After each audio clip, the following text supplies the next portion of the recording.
Good evening, everybody. It is the 13th of September in the year of our Lord 2023. This is the weekly Alaboom. With me always is the illustrious B Dog, Barry Reynolds. Tonight's drink of choice is an orange Kickstart. Yes, orange Mountain Dew Kickstart. The best flavor of the Kickstart drinks. Okay. Well, it is. They have like a coconut pineapple. It's pretty good as well. I would not like that at all.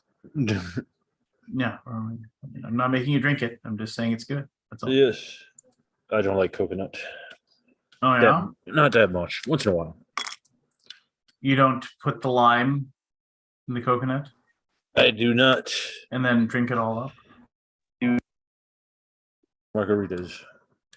Yeah. Or pina coladas, rather. If you say so. I did. My mother used to love them, though. Oh, yeah? Yeah, she was allergic to pineapple. I sincerely hope Forrest shows up because there's a couple of things going on in the world of the board games. There is. Yeah. And I want to get his opinion on those things, if you will. So I'm hoping that he logs in this evening. Okay, we'll see. What's new with you, man? Not much. Been raining a lot. Went to the doctor. I had a weird. It's the first time this has ever happened. They set me up for an appointment with a dietitian, and this is the first time in my life a doctor has told me to eat more. Oh yeah. Yeah. It's because you've been hitting the old hitting the old grandpa's cough medicine too much. You need to start eating food and not a liquid diet, if you will. Nah, I don't really eat that much. I eat one meal a day and a couple snacks. I don't.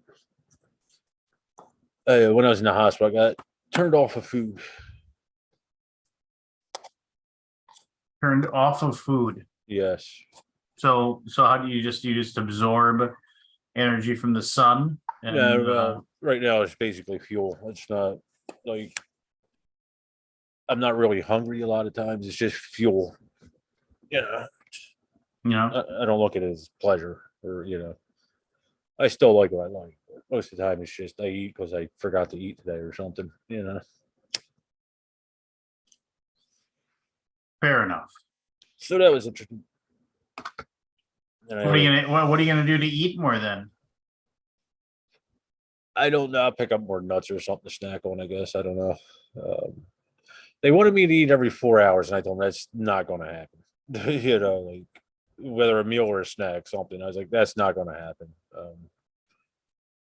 But I'll try to eat a smaller second meal, and then a couple snacks, I guess. Gotcha. Then I'm getting ready for a colonoscopy next week. That'll be fun. Woo! Yeah. A lot of medical shit this month.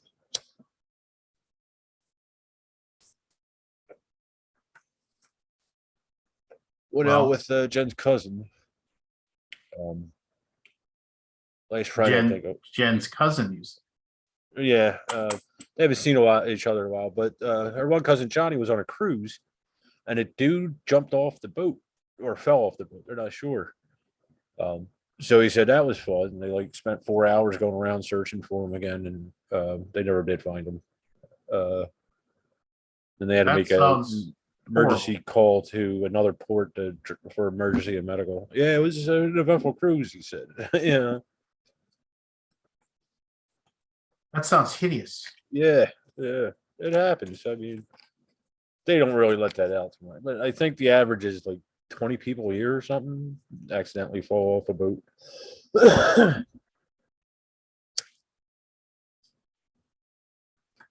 Well, it's still hideous. Yeah, it is.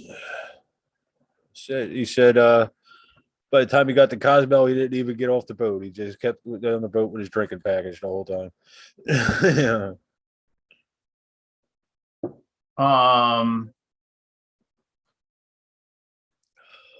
Trying to think. I mean, I've heard of that. I mean, like some people like do it because they're stupid and they Seems like an awful lot of money to take yourself out on. You know, I mean, cruises aren't cheap. Yeah. And jump off a boat. I mean, they're big. I mean, I've been on a small one. The one I was on was made in the 90s, I think. And that was smaller compared to these newer ones, but they're like skyscrapers. They're huge. You fall for that, it's like jumping off a bridge. well, yeah, that's just it. Well,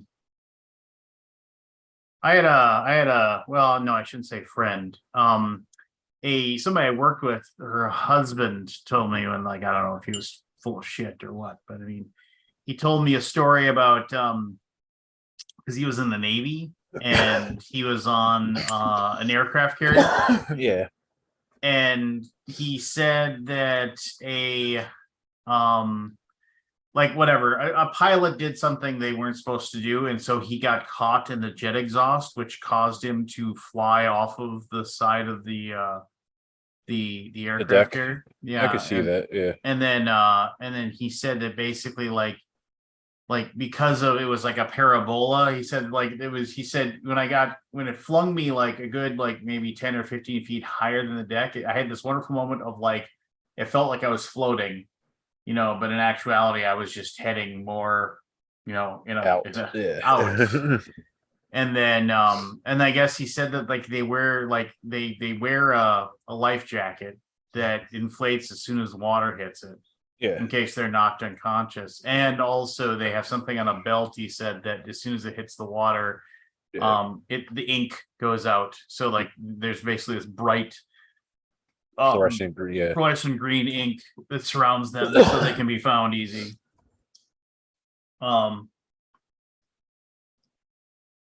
Which I mean, I knew he was in the Navy, so I didn't think he was bullshitting as far as that goes, but it was like one of those things where I was like, and in my head, I was like, that's an amazing story, you know, that kind of thing.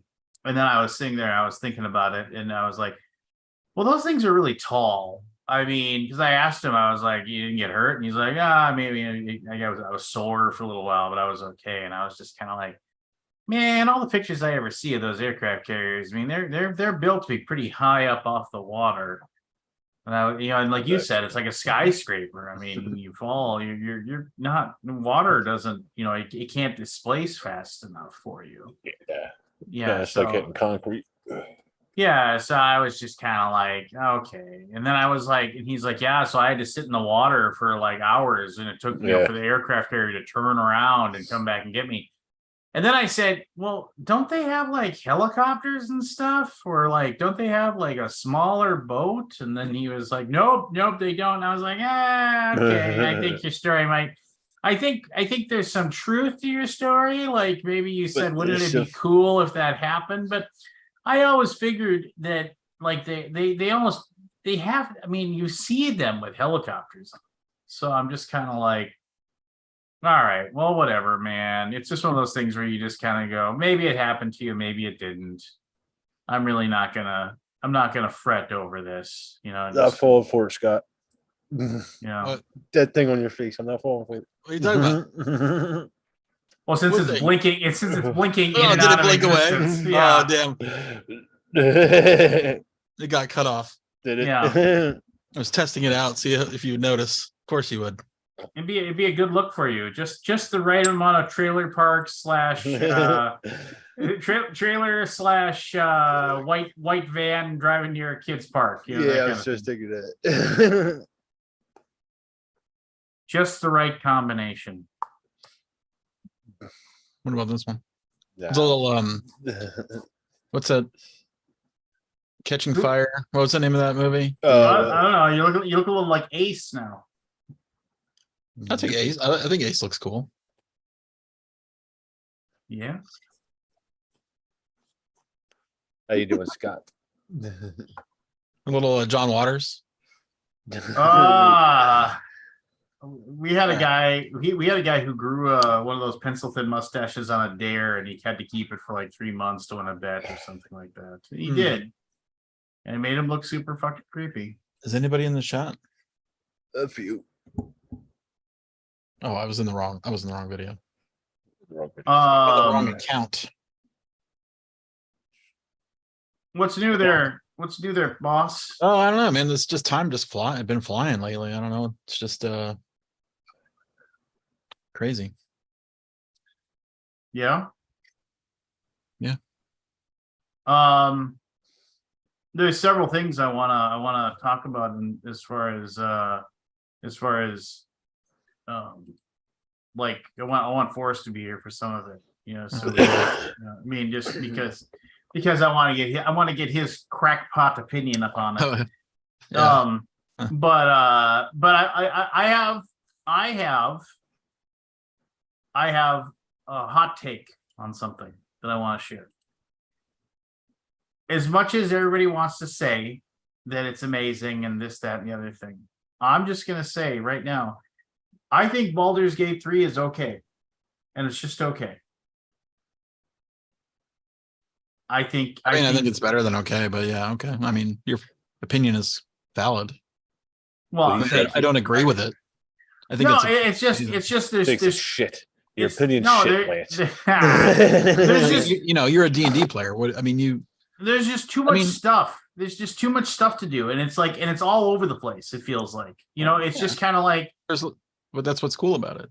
I maybe I'm the one person out there who just wants a little more linearity, I guess, to what I'm enjoying. I just like I'll boot it up and I'll play it and I'll like go here and it's just kind of like, okay, ran into this thing and do this thing.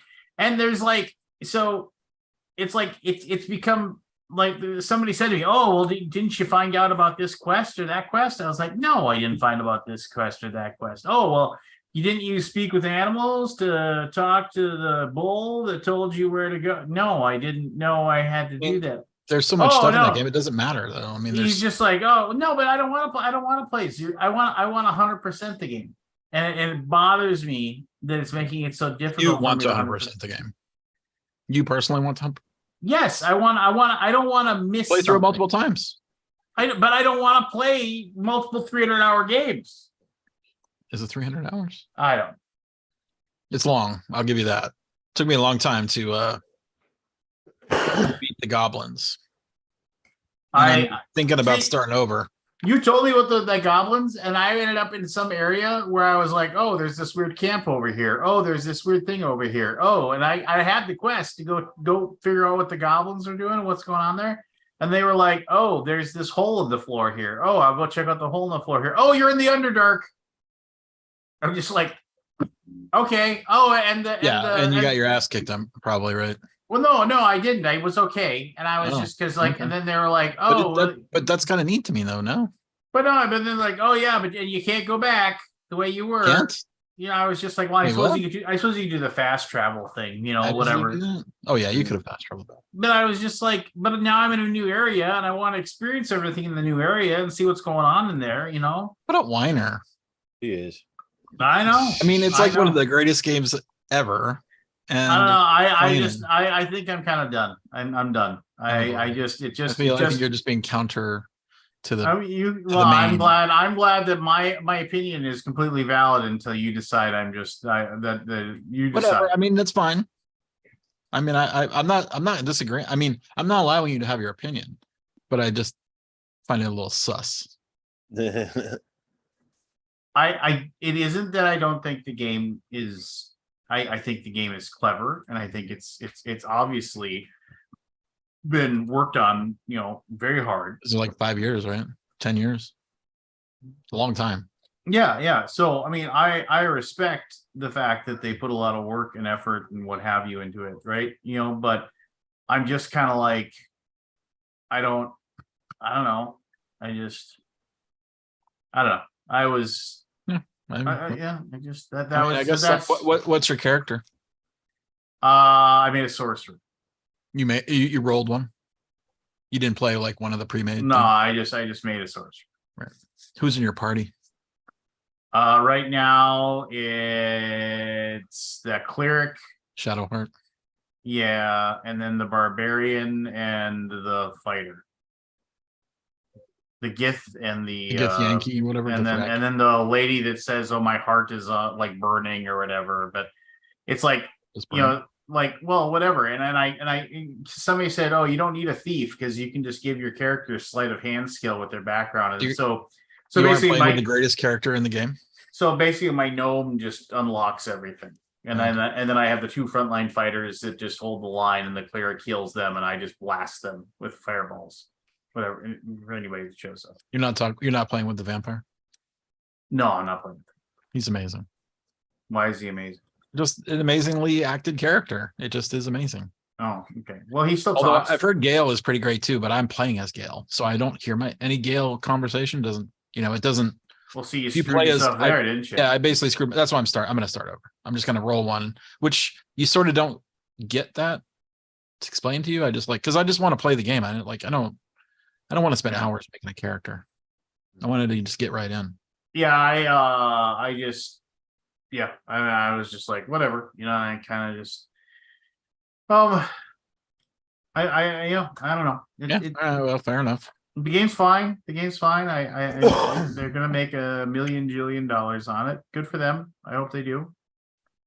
I hope they continue making millions and jillions of dollars. That means they'll make more of them, right? Shadow of a doubt. That's right. That one's easy. Yeah. Did you get this one? You won't get this. I don't think you'll get it. Dinner plate. No, your mind will not go there. No.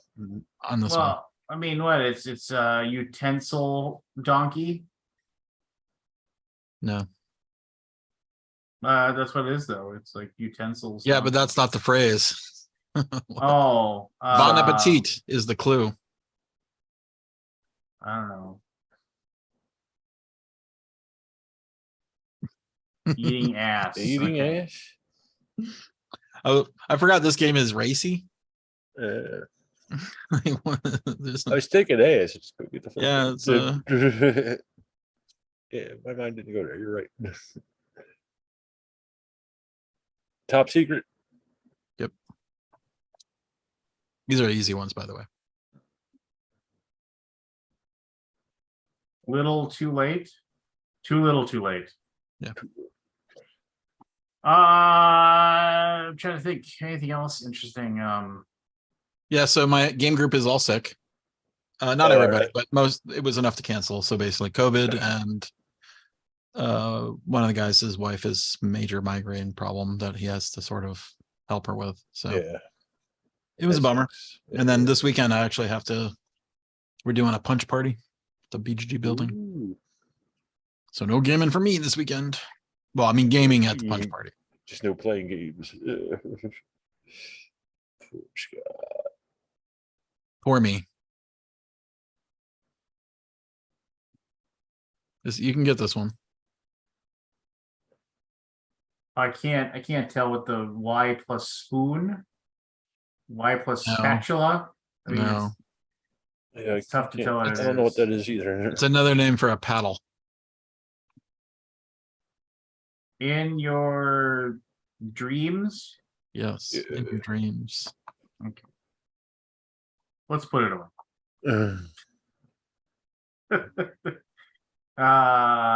Sit on it. No. Well, that's my recollection of it. I have no idea. Sit-ups. Sit-ups. No. How about them Jets? How about them Cowboys? How about them Cowboys? That was a good game. Holy cow. I was kind of hoping for the game to actually happen. But I mean, I'll take the game. Believe me, I don't like to complain about wins. Look, it's Anthony. Oh my God, Anthony. Boys. Wow, look what.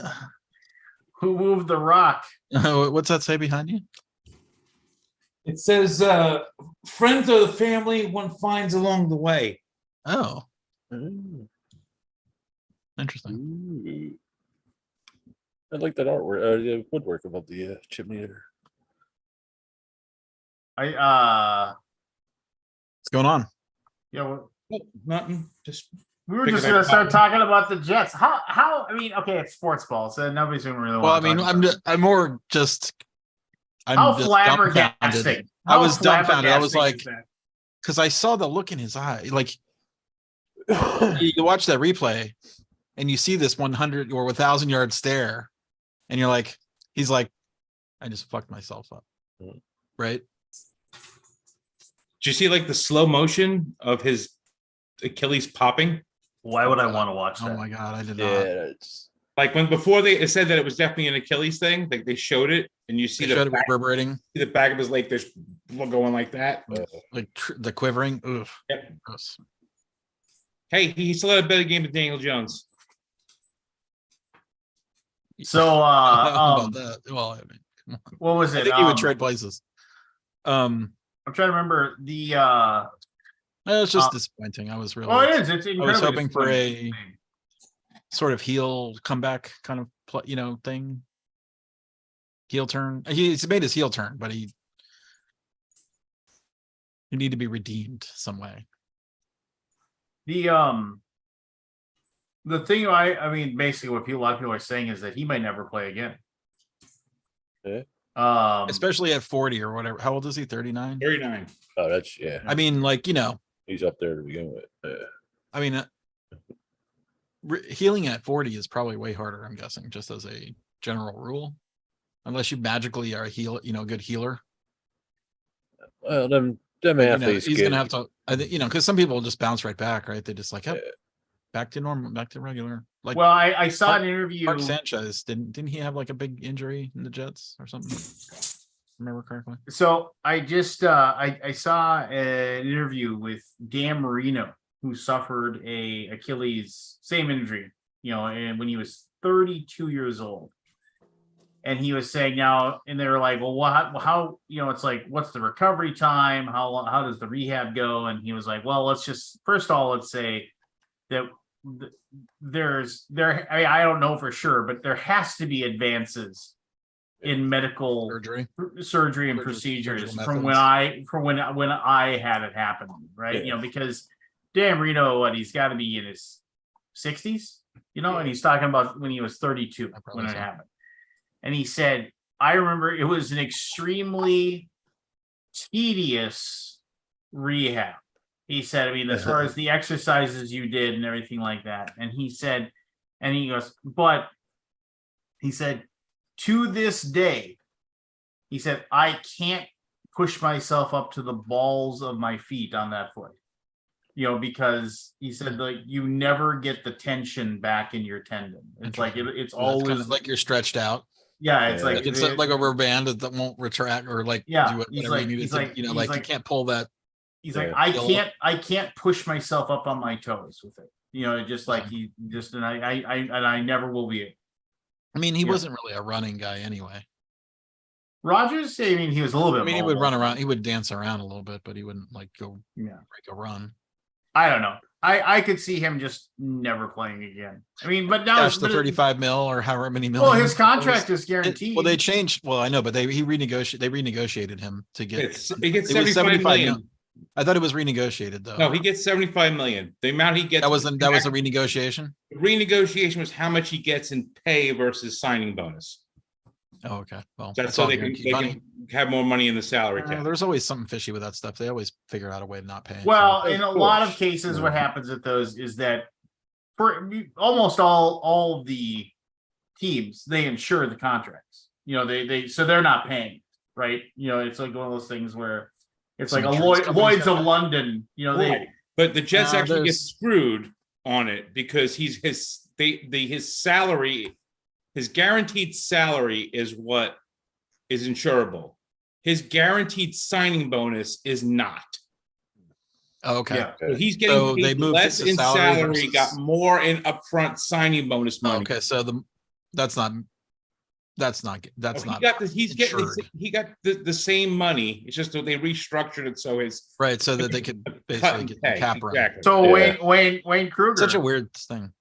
What Wayne Kruger? I had a partial tear of my Achilles in high school wrestling, and I still at 46 cannot flex that foot fully. So, yeah. I mean, the thing was, it was like, can you imagine being a hardcore Jets fan? I mean, you go through that entire did you watch off the game? season. Well, I just know. I mean, it went deadly. So I've never heard of Monday Night Football game be so nothing. Well, I watched what's the brothers The Mannings. Yeah, the Manning brothers, the ESPN2. When Peyton asked who the backup He was quarterback like, was. yeah, he goes, can they call Brady? Richard Todd coming in? Can they call Brady?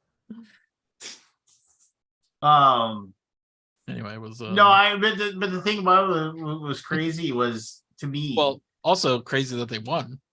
Well, yeah, which was so that a crazy on top of crazy. But the crazy thing about that was there was a bar in Wisconsin that said if the Jets lose, your tab is free. And so there are all these people that are watching. They were they were like, as soon as he went down, everything. as soon as they were all like just going crazy, and then like you actually see the crowd. They had a live thing in the crowd, and then they were like, and you can see they were all like laughing, and they were like, they were cheering for the Bills, and they got in the overtime. They're like, come on! After you get the doink field goal, you see them. They're like, yeah, they're just going crazy. And then they're watching the thing, and then they're just like, oh, okay, and they're punting it away, and then somebody says, what if they tie? Do we go with that? Just like they're asking, and then you watch them, and they're watching the punt return. You can just see them. They're all like, not a problem. By the way, that guy was on Hard Knocks. Yeah, they covered that guy because they played a bad joke on him. They were like, they brought him in the office, they sat him down, and they go through all that rigmarole, like, oh, it's been really a great couple weeks. And it's really, they were getting like all somber.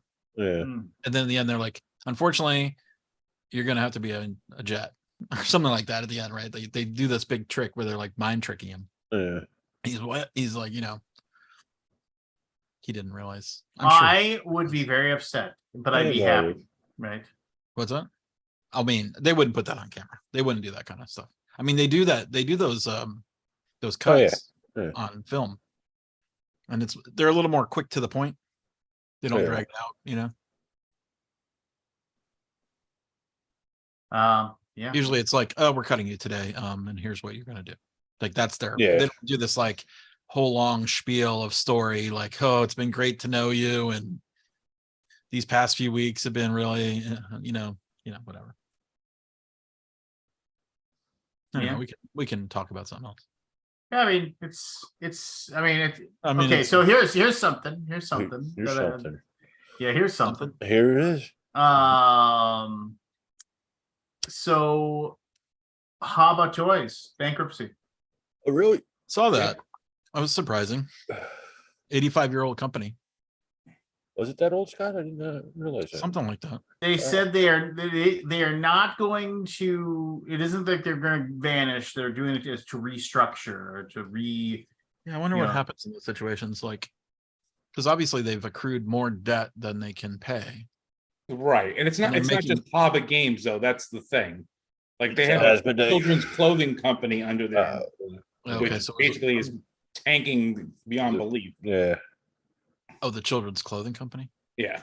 I couldn't find any article. I saw the one article, which was this is the article that's in French, and I translated it. Oh, okay. Yeah. So I mean, that's just crazy. I mean, they've been around forever. Well, yeah. Just gotta set a restructuring. Maybe they'll still be around. Yeah. I'll be back. Yeah. I noticed a lot of companies are like Disney got nuts. Combine the studio with everything, they're all starting to do that. They all realize they dipped too many toes in, So I just don't understand. So obviously it's in German too, right? So it's a different kind of law. But what happens in these situations when normally a company restructures itself? Like, do the creditors all just get parts of the company, and then it's you can't just like flush all that debt down the toilet. But I'm guessing it can be done. I'm sure they had to liquidate some assets somewhere. Yeah, they can liquidate what they can. Liquidate what they can. They pay off what they can. Right. So it's more of a process of, I don't know if you ever owed like a credit card company a lot of money, and they'll come to you and say, hey, you owe us $8,000. We'll take 5,500 and call it a day. So it's kind of like instead of them negotiating with them, right. the court does it. The court says, okay, you know what? Here, this is what they have. This is what they can give you. Or you can just wait forever to get your money. And they just, if they completely go bankrupt.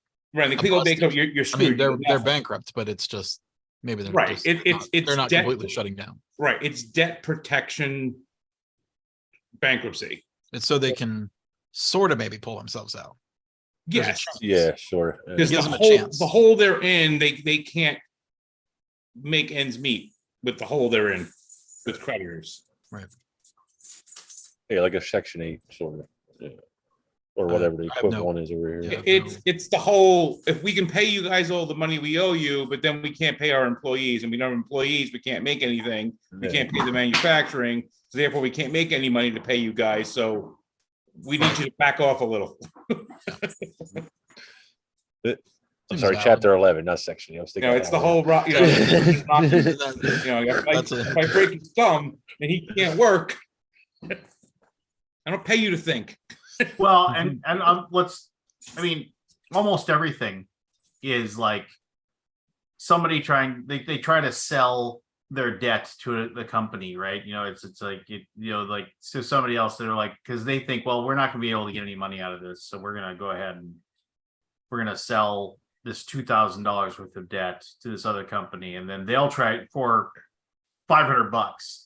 And then that company's like, well, we can get $1,200, if we can get, and then they'll negotiate down and try to make the money that they have.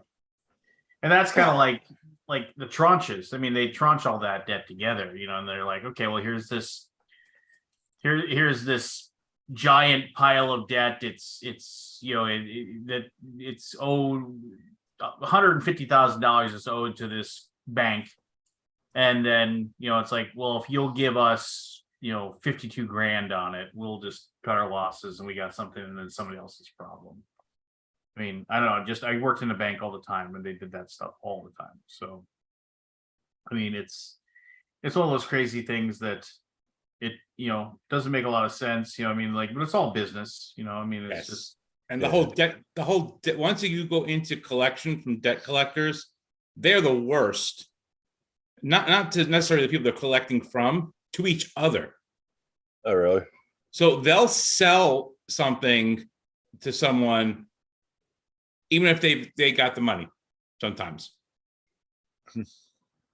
I had stuff that I paid off like literally like 15 years ago, and every so often I get a call from someone. I'm calling about I said, I haven't had that account in years and I paid it off. I said, they sold you a bad debt. And then what happens, they find out that it's sold off and they turn around and they sell it off to somebody else. Really? Yeah. That's nuts. It's because they're not regulated like banks are or credit card companies. Yeah. But all that shit's really that regulated. But yeah. I don't know. It's one of those things where I remember years and years and years ago, I got a phone call out of nowhere, and this is like 14 years ago, 12 years ago, something like that. I got a phone call out of nowhere, and these people were like, oh yeah, you owe this, that, and the other thing. And I was just like, really? And I feel bad because I fell for it. I was like, that's impossible. I don't know that. But they're like, no, you owe this, whatever. And it's like, and I was like, all right, well, I mean, it's just like, and I was just, well, I mean, and then finally I kind of was like one of those things where it's like, well, I mean, I'm not just going to give you a credit card number over the phone or anything like that. I mean, but if I owe it, I owe it. Go ahead and just, send me a bill and let me see it like itemized out and see what I owe, and then I'll send you a check. And they're like, well, I mean, they were like, and then they finally were like, well, this, the interest is gonna, by the time you get that, it's gonna be more. And I was like, wait, no. I was like, okay. I was like, you know what? I mean, I was just like, it ain't gonna happen. The simple solution of these things: don't answer the phone. Yeah, I know. Yeah, it's just like I was like, phone no. is rife. There's so much scam now; it doesn't even make sense to answer the phone anymore. No, it doesn't. But this is Even like for I people said, that you would recognize. This is like 12, 14 years ago, and they were like, Yeah, I yeah, mean, this portion of your student loan didn't get paid. And I was like, okay, Yeah, right. sure. The scam was the more easily believed back then. So Yeah, here's a good one, Lance. So I'm not telling people to do this, but if it happens, so say you run up a credit card and you don't pay it off, and they finally they close the account, which basically they sold it off and sent it off to collections, it's party collections. Your interest stops right then and there. Because the company that they sold it to, if they say that there's interest being accrued, they can't accrue interest because you didn't sign a contract with them for that debt. Yeah, I mean, it's banking and what have you, or it's just a crazy goddamn, thing. The one thing I hate is like if I answer the phone and then you always go, yeah, can I speak to so and so, and then that's all they ask to speak to me. I mean, I always say, and I realize they can't say, hi, this is so and so, can I speak to so and so, because it's a privacy thing where it's like, right. If you answer the phone and it's like it was somebody for my wife and they were like, saying something that she's my wife, so technically I probably should know, but it's a privacy thing. Like, what if somebody else grabs your phone and picks it up, and it's like, why are you getting called from ass blasters or something? Like you'd be like, okay, what's going on? But I always say, yeah, is so and so available? And I always say, who's calling? And a few times people are like, well, I need to speak so and so. Well, I'm not. It's like, are you so and so? Who's calling? Who are you representing? It's just like, I hate you. And I get it. I understand. It's just, and I don't mind answering the phone anymore. I don't answer the phone at all anymore. Oh, yeah. I answer the phone all the time because nobody has the number. Nobody has a number? Only people who have the number are me, my wife, and my mother. Right. So if it's any other phone number, I always pick it up. Okay. Because I love it, because the best is I get the things like, oh, hi, yeah, I'm calling about your Medicare benefits. Did you know that you're eligible for? I said, I'm not even eligible for Medicare. Oh, but you engage them? Oh yeah, because I think it's funny. Okay. I think it's funny. If you think it's funny, it's fine, but I think it's funny. And the thing is, I know the rule. Like, you never say yes or no. The one I get comes on, never say yes or no. Right. The one I seemingly always get now is, would you like to take a, because the area code of my phone I got when I lived in North Dakota, but now I live in Minnesota. So I always would you like to take a short survey for people in North Dakota? And I was just like, I don't live in North Dakota. They just hang up on me immediately. And they're just like, I don't live. It's like whenever I go, like my wife and I just went to it's like, it used to be called the Northern League Baseball, but now it's called like American Association of Baseball. It's just like it isn't minor leagues, but it's professional baseball in like the simplest of terms. It's people that haven't latched on and they still have a dream, right? That they're gonna somehow elevate themselves to a level, or they just want to play baseball. Who knows? But there's always somebody out there who's got some form he wants you to fill out because he wants to get people to sign a petition for like whatever. I want to make it so I can drive my four-wheeler on the interstate, that's something stupid.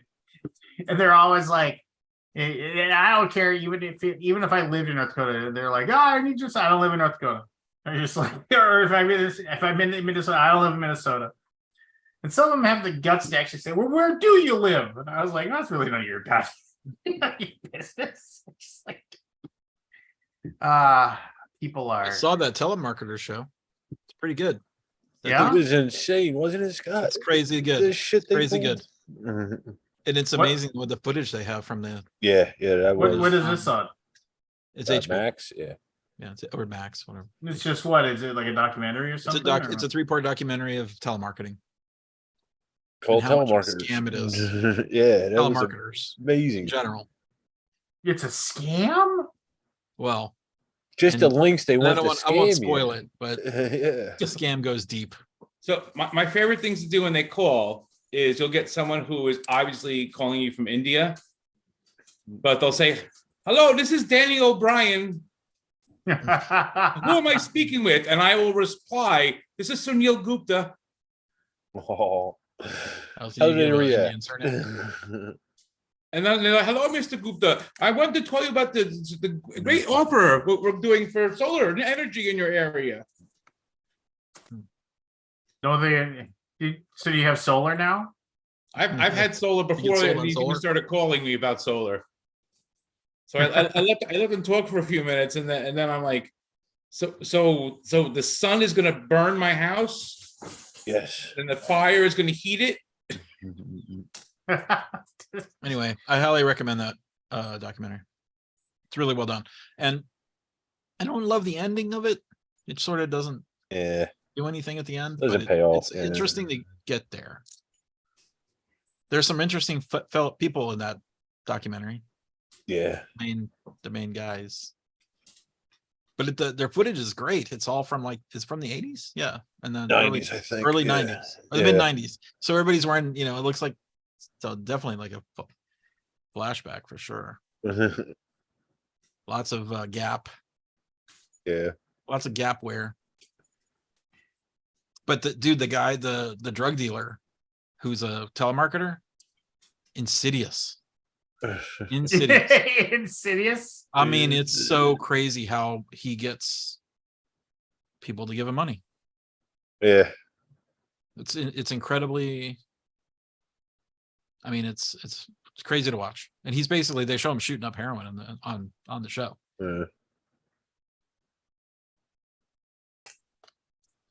Yeah, it's not Crazy. Some crazy stories. What? I was actually talking to the cop across the street about that. He got all The name of the defenses. documentary is Telemarketers, by the way. Sorry. What were you saying? He got all defenses. He's like, not my FOP. I'm like, I'm just saying. It all stems into the what is it? The Fraternal Order Police. And then it goes up in the political packs and all sorts of other shit. Yeah, it's crazy. Yeah. Yeah, it was a good That's watch. what benefits he gets from his fraternal order. What paid benefits does he get? I don't want to spoil anything, but you should watch it. It's the good. Fraternal Order of Water Buffalo. Yes. Yeah. Yabba dabba doo. Yeah, he got I didn't get into it too much. It's like, of course, he's defensive. Yeah. It's like, I was in the union. Yeah, I was in the union. I know the fucking brainwash shit they pull. Yeah, chill. Look into it a little bit. Anything else? Well, I mean, I was Forrest ain't showing up, so I guess I'll just add. He's not coming? Well, I mean, sure he will, but it's something like 9:45. It's early. Yeah. All right. Well, I mean, we could dive into initials and let Anthony win, I guess. But I mean, do one for old time's sake. Yeah, I mean, we should do it. I would like. Yeah, we need a Paquette or we need an Evan to get in here, and then we can make it a game. You got a while for Evan. Hey, Next Level Minis launched today for a brand new miniatures thing. And this one is cool because I had a lot to do with the different miniatures we made. Are you running multiple Kickstarters? Well, Next Level Minis is its own company. Oh, okay. It's not running a crowdfunding thing. No, it is, but it's a different company. Oh, it's a different company. Gotcha. Yeah. So anyway, I see the wrinkle. Next Level Minis, but the cool thing here is since it's encounter kits, so you get all the miniatures that come with the kit and everything like that. We have system neutral adventures being written by yours truly for each kit. So another writing credit in the old. What does that mean? Old hat. So it's just. So it'll be like adventure hooks and ideas and tips and tricks and things you can use to springboard adventures. But since I'm not going to put stats in there or anything, because then you have to deal with OSR and all this other stuff. You have to go OGL and figure out which. So system neutral means you just kind of say this is what it is, and you kind of let the people somebody else do the hard work. Well, yeah, I mean, just like. Yes, this is an eye tyrant. It isn't a beholder, you silly goose. It's just a floating orb with eye stalks. Mouthed man. Yeah. Yeah, exactly. Humanoid Yeah. with a giant head. That is an encephalon gorger, as they're known. So it's called. Is that the neutral name? Mm. So dumb. I think yes. We actually did some work on RPG Geek this week. And by saying we, I mean Dan. I did a little bit of work. What, did you finally just shut her down and No, and get rid of that eyesore? We're upgrading some things, making it a little more usable. That's always nice. Yeah. Yeah. So but when's my video game geek gonna get their big Video game geek is I mean, I like the website. It's just never good. It's not I don't know, what do you call it? I mean, it's a side hobby project kind of thing. Doesn't have really. I mean, there's definitely some admins that are really into it and they like it a lot, and they do the Without looking, guess what game is on the hotness on Video Game Geek? Video Game Geek? Yeah. Baldur's Gate 3. Wrong and wrong. Baldur's Gate 3 isn't even on the hotness right now. Is it a game from this decade? No, it is not. It is not a game from this decade. Super Mario Brothers. No. Zelda? Nope. Oh, I'm curious. What is it? That would be the DOS game Empire, which was a single-player turn-based war game made in 1977. Why is that hot? I mean, here's the thing. It doesn't take much to get hot on it. Oh, yeah. Starfield is number 5. It's not the thriving, metropolis of IGN. I mean, come on. How do you compete with that? I have had zero interest in getting Starfield. Zero. Yeah, I bought it and I regret it. I mean, it's not. I don't know. I've kind of moved beyond that kind of game. Million things to pick up and deal with. I don't know. It just wasn't that fun. I mean, I might go back to it, but yeah, maybe let it simmer a little bit. Let it simmer. Well, BGG is a video game website, the problem is it's hard to get people to join the website because there's so much competition in the video game world. Yeah. Now, I don't know where you keep track of your collection in the video game world. I don't think there are any places to do it. So I don't know why. You think people are... We've got sort of a little bit of a, I don't know. Do you think video game people really keep track of that? What do you do? Keep a spreadsheet? I mean, I guess maybe there's a website out there that keeps track of collections and you can rate games and stuff, but I don't know of any off the top of my head. I'm sure there's probably something though. I don't know. I don't even know if that's really a thing in that realm, is it, Scott? How do you know what games you have? Do you really care what a video game? I mean, when I collected physical media, I like to know what I had. Well, now you're streaming. It's somewhere on your computer or something, maybe. No, well, sure, digital, but I'm talking about like discs and cartridges and stuff like that, physically. There's a lot of people who still collect physical media. Is there? I feel like we're actually going to probably come back to getting that. I hope we do. Together, just because it's a marketplace that operates outside of like all these gigantic websites that charge you a lot to use them. Yeah, We're thinking about dipping our toes in the comics again. Uh-oh. We designed this comic website a while back. We just never implemented it. A lot of work. Like Comic Book Geek? Like Comic Book Geek. Well, that's the thing. Those things go in trends. Yeah, they do. My charcuterie board geek site didn't. Ah! I missed the mark. Yeah. Charcuteries. No charcuteries. Now it's all farmhouse. He's screwed. Scott, did you ever think about making Steam? You just have all your games, but some people have the physical. Did you ever think about making a board game geek for kids? Just simply we then? did. Yeah, at one point. Wonder about that, and like separate them. There's a lot of things you got to do for kids online that I don't think we're equipped equipped to Go on. Yeah. There's a lot of rules. I don't know how. Yeah, I don't know a lot of these websites if they've actually followed the rules, but there are tons of rules for kids. I'm sure there is. Yeah, I just figured this would be a Child way. Internet You have to Protection Act. keep the grown-ups out. That's the problem.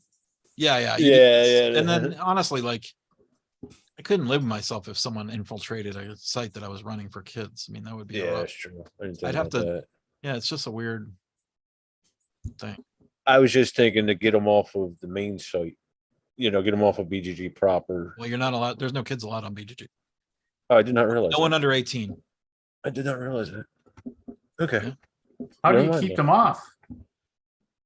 Oh, he's expected them to be honest. I mean, Yeah. if they register an account, they have to say they're at least 18. Well, how do you just take them for their word? How would you do it otherwise? They gotta send in their copy Would of you their. You're going to send in your driver's license online? By the way, there is a law for that now in Texas for sites that allow minors to be on. You have to have parental consent. By the way, you can't just say, click a checkbox. You have to upload a driver's license, which is stunning to me that, I mean, what websites can handle this? Like, Oh, they the can. security of all that. I mean, do it with my weed license and all that. oh yeah, sure.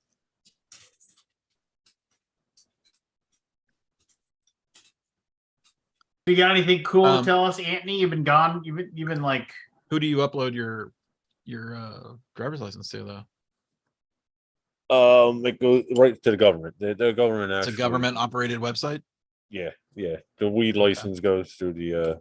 So it's really secure, like it would never be hacked and stolen. It's the government. I'm sure it can be, It's but infallible. but the government already has that. So what's the? What I mean? No, it's not. Yeah, I mean the government. It's It's a not about the government getting it. catch-22. It's about third parties getting it. Anyway, Yeah.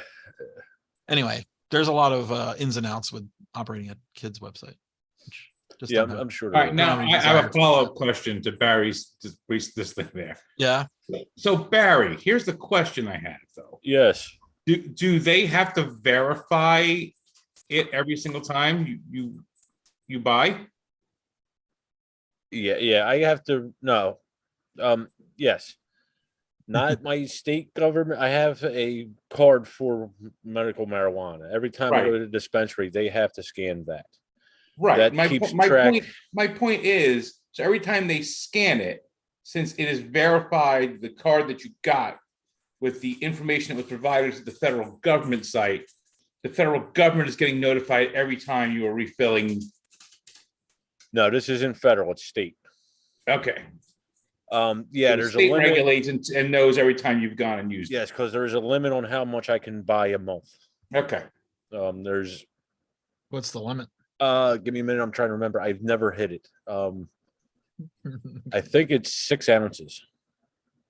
Which is Quite a bit. It's like an ounce is like that, right? 8 of these Like a is big an baggie? ounce. Yeah, 8 of Eight these of those is is an 1 ounce.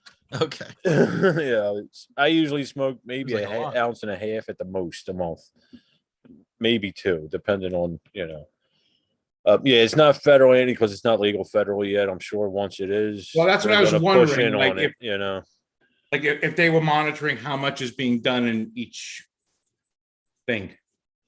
No, I don't believe the states do, or the federal does rather. The states, like I said, they keep track of how much, till you hit your limit, basically. All right. Just make sure if you ever go to Bristol, Tennessee, What about like just on the right side of the California? street. You don't I'm need sorry, there any- was 2 talking at once. I didn't catch that. Sorry. What are you saying, Anthony? I said, Andy? make sure if you ever go to Bristol, Tennessee, you stay on the right side of the street. Oh, I will. Bristol, Oh. Tennessee, Main Street, one half of it. The right side is in Tennessee, the left side is in Yeah. Virginia. Yeah, I've heard about There's a dispensary in the state that allows it. not. Yeah. But if you walk across the street to go in there and walk across the street, the cops can arrest you. Yeah, it's Like a waste this of time. weed shit traveling. It's like carrying a gun, man. It's nuts. It's I think like, it's easier to carry a gun, probably. it may be. What about like states where it's like fully legal? You don't need a you just have your driver's license. I don't know, Scott. It's fully legal here. but no dispensary will sell it to somebody unless you have a medical license. I think it's just to decriminalize the carrying. I don't know about other states. Like I know it's legal in PA and Jersey and Maryland, but I haven't bought any there. So I don't know how it works there. Even like before it started getting legalized over here, I couldn't use my card if I went to another state that had medical marijuana. But if I went up to like Massachusetts or Colorado or California, one of them that was legalized, if I had my card there, I could buy it there. There's all sorts of weird laws with it. Yeah. That's why I hate traveling with it, especially to Texas. But anywhere down there, any red state, basically. P's and Q's in Texas. Yeah. Don't mess with Texas. I was watching it was Carnival, I think. They have dogs now that sniff for the drugs. And I thought they always did. They caught people on gummies, which what is legal up to I think it's like 0.5 THC in it or something like that. But yeah, there was a vet with PTSD and then some other lady who didn't know. And they said you can't go on their cruise. The dog sniffed it out.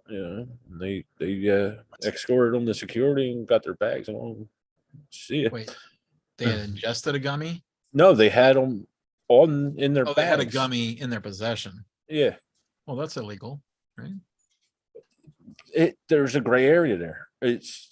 I'm sure there because you're an international order, but yeah, it's gummies are legal in the state as long as they're up to a certain amount of THC. And it's a hemp law. Most of the gummies are made out of hemp, which is a sister to weed.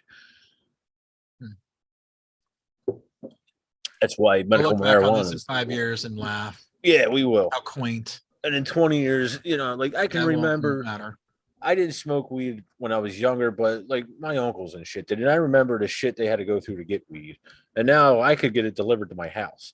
I mean, how far we've come. Yeah.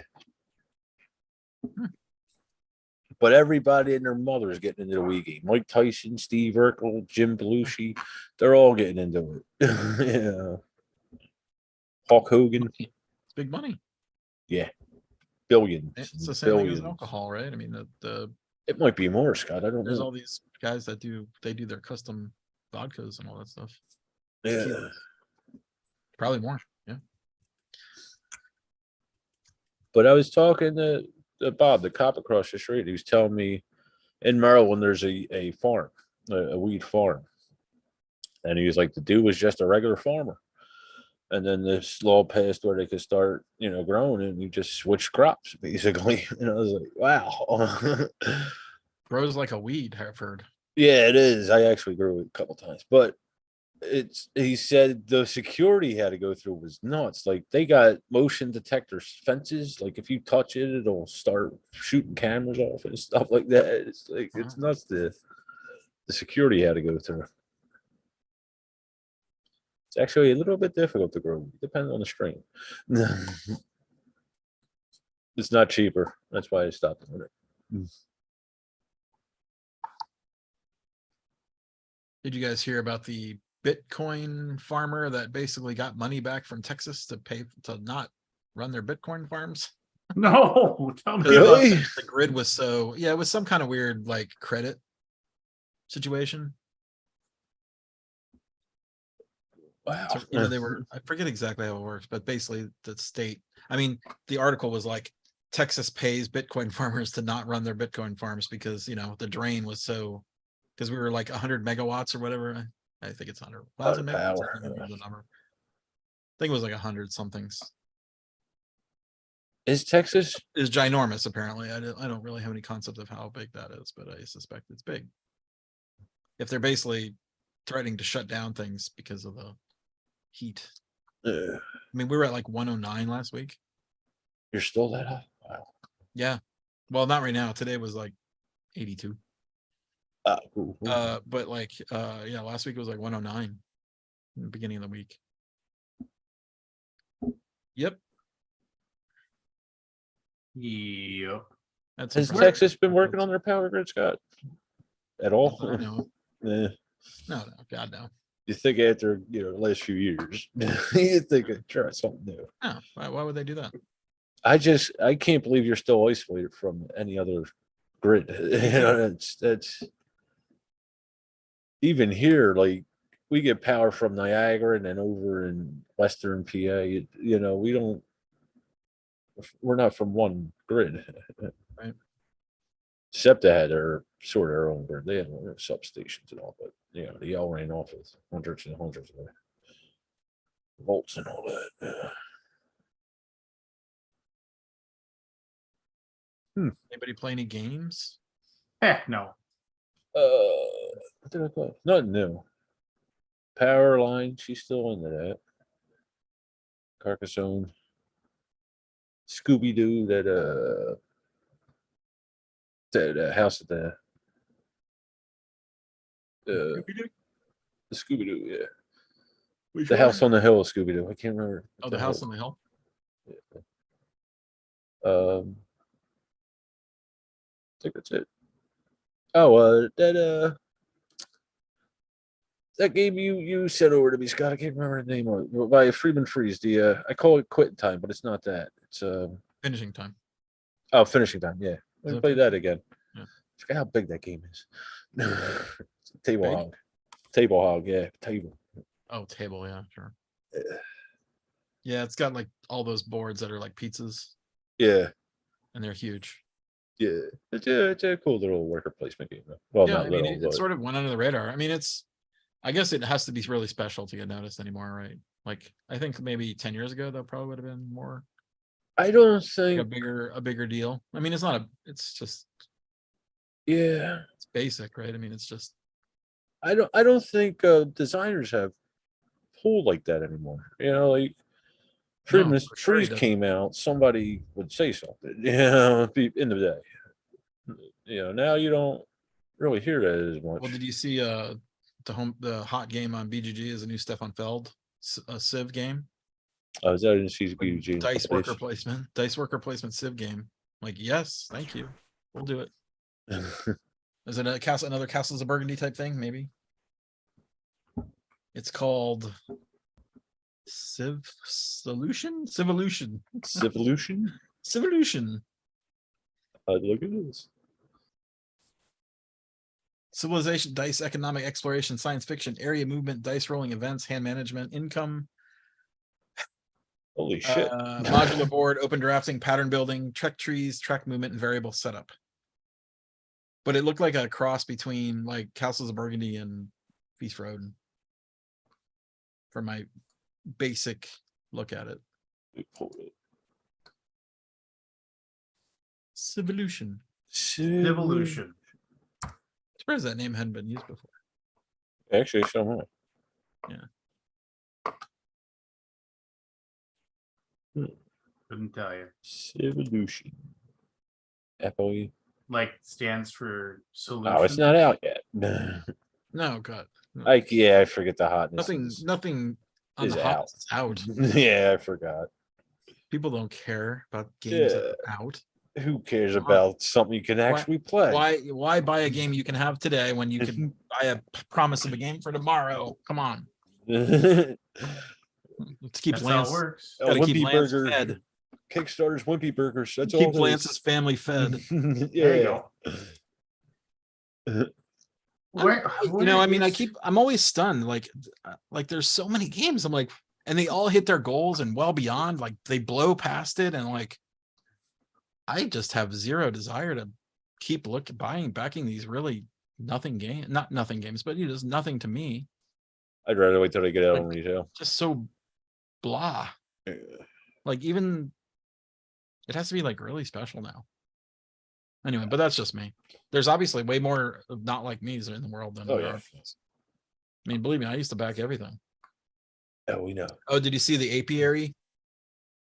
No, that's it. The new Stonemaier game, Quanchai artwork. Not sure who the designer is. Connie Vogelman. No. This is her only game design. On BGG anyway. Hyper intelligent bees. Bees going to space. That's a cool theme. No, it's a cool theme, and I like the artwork. Looks cool. Yeah.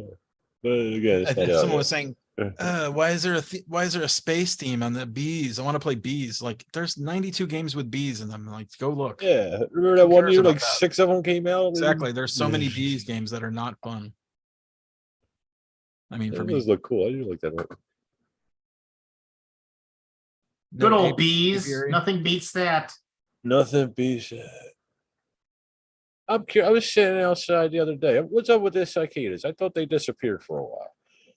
I hear Every these 7 things years. I've heard them the last 3 or 4 years straight. Oh, I think they're always around, Yeah. but not like in the massive amounts that. I've seen a lot of cicada killers out lately. It's surprising. Hyper intelligent bees to take to outer space, build, explore, and grow. Yeah. I'll have to wait till we get some more info on this. There's a new Uwe Rosenberg, Planta Nubo. Players create their own gardens in the sky to harvest oxygen in a solar punk world. Oh. Do tell. It's Uwe Rosenberg with Michael Keller and Andreas Odenhall. Is it around? Nope. No. I like Uwe. It's Lagrange guy and Oh, it's one of the Tetrisy things. Lagrange, the team of Lagrange and Uwe Rosenberg. Yeah, I like Uwe. Planta Nubo. Economic Where'd environmental Anthony farming, go? action drafting contracts, don't know. a solo and tile placement and worker placement. Is it only solo? No, it's 1 to 4 players. It just has solo. Well, as soon as Anthony gets back here, we'll boot up the last deck of the initials. last deck of volume 2 initials. Okay. I still got all of volume 3 to get through. Did you play that Voidfall? Or was that No, I've not somebody played else? it yet. I've not played it. It must have been What somebody kind of else. game is that? Is it a 4X game? Yeah. I was going to say, I didn't think you did. I mean, I like Mind Clash. I like David Turtsy. I just don't want to play a 4X game. Yeah. Just don't. Now I'll play Civolution. Is that a 4X game? I don't know if it's 4X. It's just a Civ game. That sounds like it. Civolution is not a 4X game. Oh, I saw you. I'm back. I was listening to you guys. I was taking care of something with the dog. I was watching Lincoln and Nikki play the was it Big Top or that circus game? 3-ring circus. Stirring Circus. That was a rough playthrough, but I don't think they knew the rules that well. Yeah, I expected that on that game night thing. They're pretty much learning the game as they go. So yeah. Typically with game night, someone will have played the game before to recommend it. Yeah. So when they do the live streams, they're just picking games that they want to play. Yeah, and I expect they don't know, yeah. and then only Nikki's reading the rules from what I understand. So yeah, that was a little rough one. It was a bit of rough episode, rough show. I was curious, do you know if they tried it afterwards? Like No. Nah. Just wondering if they felt Yeah, differently about it the second time. It was played a lot at Gen Con. But maybe it's not that good. I tried to download the rules. Unfortunately, the rules are so low res, I couldn't read half the symbols, so I couldn't really help them. Yeah, like sometimes I'll sit on there and I'll help. Is it 3-ring circus? No, it's what is that game? Big Top? No, it was 3 something. I think it's 3-ring circus. 3-ring Scott, circus. what was the 4X game you were talking about? There was 2, Voidfall and then or Civolution. No, Civolution's not Civolution. 4X. I want to play Civolution. Yeah, it's not a 4X though. It's just a Civ game. It's a 3.5X. I don't know. I mean, it's gonna have that German worker placement, like passive aggressiveness. It will never have direct attacking. Right? Like Civ. It's like it was like you know how like Amerigo, you don't really attack anything. Okay. Yeah. You know, it's probably that kind of, passive aggressive. I get there before you. Worker placement, stealing your stuff, Castle Burgundy stuff. I take your tile before you get it. That kind of stuff. Okay. Passive aggressive play. No attacking. Is Malamar season a thing by you guys? Oh, Malamars. I don't like marshmallows. I don't know. Come on. What season? I have 8 boxes of Malamars sitting here, thanks to my. Oh, because is it like So For so Halloween. Malamars, you can get them all year long, but like this time of year, for like right around Rosh Hashanah, Malamars come out, and it's a thing. It's Malamar season, Rosh and Hashanah? so you can buy right now. Is that a Malamar. Jewish thing? Malamar? No, it's not. I don't know why, but Yeah. this time of year it comes out. So Malamars, I'm advertising for them right I was now. about to say, A lot of maybe- stores have maybe them. the Jew- Is it? It's not something. No, it's not that it's kosher or anything. I don't know what. I Yeah, was yeah. just wondering. There must be something to it. Then. But the thing is, it's it's not like matzah. no. The thing is, this time of year they come out Don't- and they have these crazy sales on them. So you get like 2 boxes for $4. I don't know. But like rest of the year, I you don't can think I've get ever had a Malamars. They're like Malamar. $9 a box. I've never had a Paid a Malamar. big Malabar money. I don't like Bucky. marshmallow, so I've never But done it- it. what's it- a what is a Malamar is Malamar? basically it's like a moon pie. If Yeah. you've had moon pies before, right? Yeah, for sure. So it's that it's a marshmallow with cookie and chocolate. Is the cookie like a graham cracker, or is it like the moon pie, Is it soft or crunchy? like It's flaky? on the Moon- softer side. Does moon pie? What's the cookie in moon pie? Is it? I thought it was like an oatmeal. It's just like a weird nothing cookie, Yeah. right? I mean, it doesn't have any. Yes. So I mean, it's Malamars are just- kind of like that. It's a and- flour product. Yes. Hmm. But, yeah, if you can see from the side of the box. Let me see the box. That's what a Okay, Malamar so is. it's a one layer moon pie. It's basically a marshmallow. It's I mean, it looks good. I would eat that. Yeah. Totally. So I'm off a couple meds now. Yeah. I've gained 10 pounds. You will. Sucks. It really sucks. Yeah. I'm trying to like avoid eating. I want to eat everything now. I can't get the Wegovy. It's a nationwide shortage. Yeah. I heard that before. The carbs do it to you, Scott. Once you eat No, I know. carbs, you start craving them all the time again. Yeah, no, I ran It's into a that. serious thing. Kabuki gave us some info on the Malamars. Why this is the big time for Malamars. Oh, Because they made a marshmallow and chocolate and be refrigerated a trucks cooler. weren't available. This is when they'd start showing up because I the see. weather had cooled down enough to send them without them melting. Uh, Oh, I did not know that. That sounds made up. Oh, that Kabuki. know. That's just Suspiciously that's comes up with just the facts. But That it's could be- Malamar season. Oh my gosh! Wait, can you give me what's the nutrition on one of those? Like, what's a single All right. Malamar? Here we go. 600 calories. Is it going to be 150 or is it 200? All right, Wow. nine servings per container. Is there Serving size is 9 in 2 the cookies. pack? Oh, serving Two size is cookies. 2 cookies. All right, 5 grams of fat, 2.5 of which is saturated fat. That's a lot. No trans fats. Okay. Oh, No thank God. zero cholesterol. 40 Great. milligrams of sodium, 17 grams of carbohydrates, one of which is 1 gram of dietary fiber, Dietary fiber. 16. Okay. 11 grams of sugar. What's the The calorie the count? total sugars is 11 grams, including 11 grams of added sugars, What is the and calorie 1 count? gram of protein. you'd be a fool not to eat this. Well, it's supposed 120 calories per Yeah, for serving 2 cookies. for 2 to- cookies. 2 cookies. But really, they're not something that you sit there and could pop like more than Half like dozen. 4 of them. Half dozen would go down. It's like too much marshmallow then at that point. No one could eat 9 Malamars. I mean, I probably could. No one could eat a box of 9 Malamars. Is there a 9 in a box? There's 18. Said oh, it's 18. So It's there's 18. 9. Here, I here's get one it. that's 9 open. servings. Yeah, yeah, 18. Can you just give us a taste test real quick? You Yeah. have it in you to take a Malamar down? Live? All right, Let's do a little taste test. It's a Malamar. Yeah, okay. This guy's doing Is there food a porn snap? sex. Is it soft or is there a snap? Oh my god. So There's a bit of a snap. Now, Malamars, when I was younger, I didn't like them because there was a lot more marshmallow in it than there is now.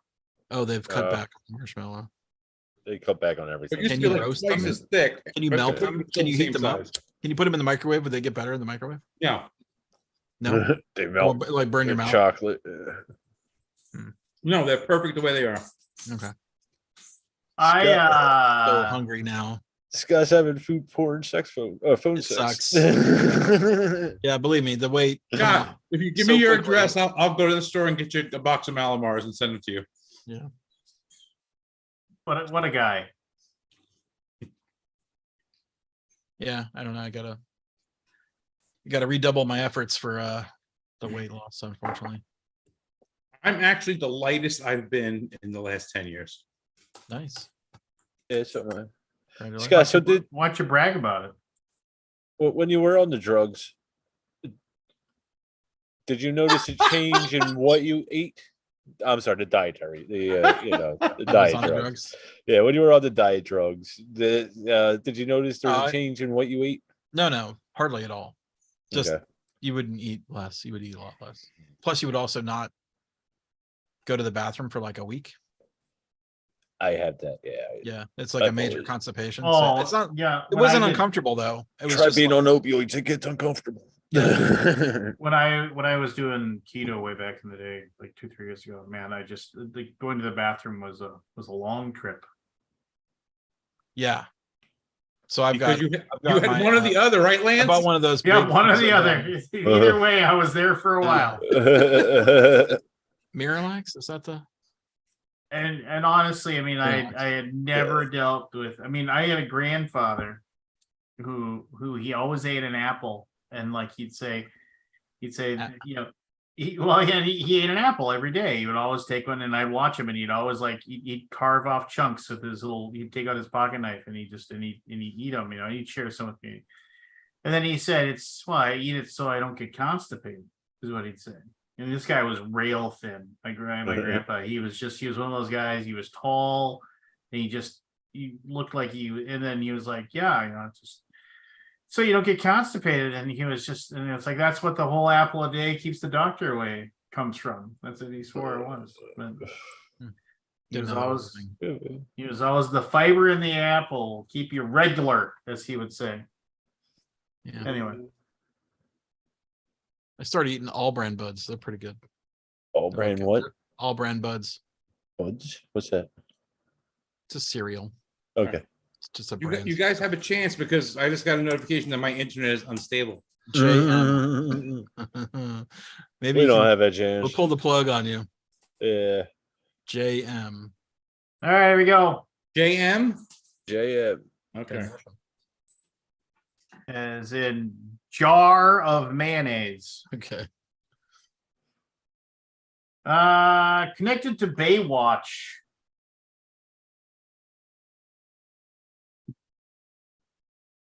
Appeared on Stargate Atlantis.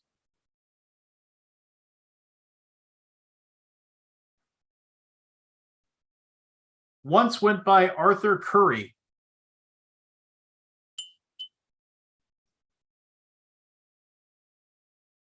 Connected to Dune.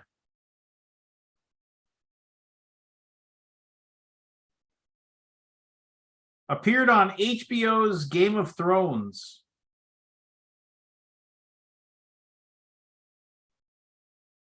Ha! There he went. There he came back. I'm back. Final clue is a part of the DC Comics Justice League franchise. 5. Are we still on the first clues? I don't Yes. know. 5. Oh, Barry. Aldi. Who got it? 5, 4, Oh, I saw the chat. I'm Barry. 2. Not gonna Barry. check. The Hawaiian guy. 5. Momoa. Jason Momoa.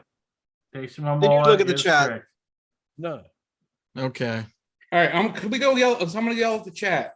I'm gonna I turn. put the chat behind the I'm screen. turning the chat. Yeah. Here we go. Item number 2, clue number 1. Connected to Connecticut. Ooh, Or as I like to say, Connecticut. Connecticut. I think I know this. So I spell it. What's the next one? Clue number 2. Connected to gravity.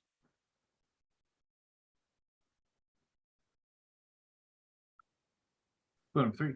Featured in Dead and Company. No idea. What Oh, that is. wait. Clue number 4. Known for daughters. Stop. Shh. Anthony. You gotta say your Anthony. name. Remember Five. Susan Meyer. John Mayer. Meyer is who's correct. John Meyer? I don't. John Mayer. Mayor Meyer. Oh, the What's up? guitars. The singer. Okay. Yeah. Okay. He wants to run through the halls of your high school. Clue number 1. Actually, was never not really really a heard fan. him. Briefly appeared on 24. I think I've seen that. Number 2.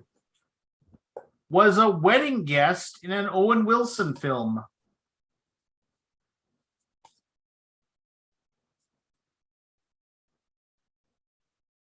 Number 3.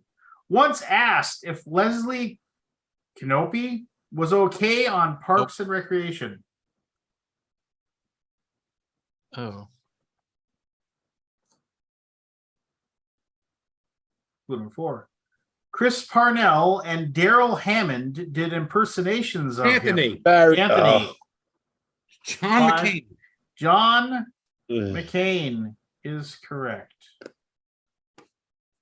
Yeah, he must have been in Wedding Crashers, the Owen Wilson movie. Was he? Well, they said like the one person was getting married or whatever, and they said he's what's Christopher Walken was the worked for the Department of Defense or something like that, or he was the defense secretary or something like that. So I think there was like Claire's mom made me touch her boobs. yeah. All right, here we go. Had a famous connection to January 10th, 1982. It's 5. Shares a nickname with an alter ego of a Peanuts character.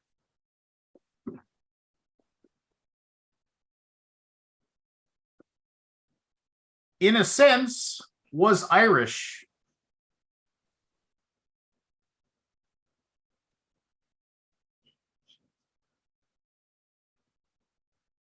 Number 5. Connected to rice.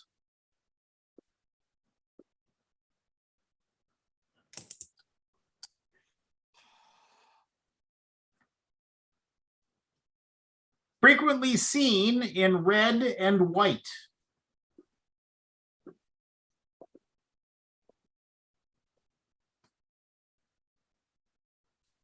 Final clue. Legendary Hall of Fame Bay Area quarterback. Anthony. Anthony. Joe Montana. Joe Montana is correct. Jesus Christ. I can't think tonight.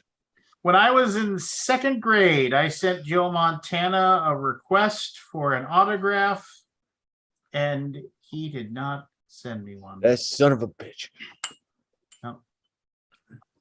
It was 2nd or 3rd grade, and we were like the teacher said we're going to learn something. We had to bring a stamp to school, and then they said pick somebody that like you like, and I thought Joe Montana. I didn't know any better. I mean, I was a Vikings fan, but I was like Montana just sounded like a cool name because it was a state, so I liked him. And then they were like, then they got the addresses for all of the things that people wanted to send a request for. And then they were going to send them back to Lewis and Clark Elementary School. We were going to share what we got. And I was like one of like 4 kids who didn't get something back. What was his nickname? Broadway Joe. No, that's Joe Namath. That's Joe Namath. That's a good name. That's good. Joe Good question. Montana Baron? name. Let's see here. Joe Black Cool. Jesus. Joe Cool. Joe Joe Cool. Cool. Oh, okay. Cool. All right. Yeah.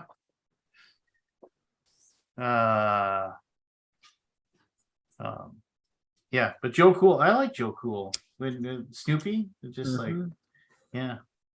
All right, here we go. Introduced in 1949. Number 2. Named after a popular Broadway show. Number 3. Connected to a fictional artist's surgery on March 18th, 1993.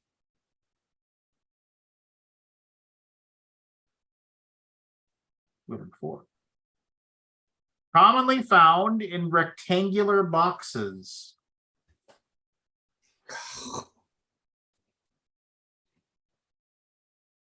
Number 5.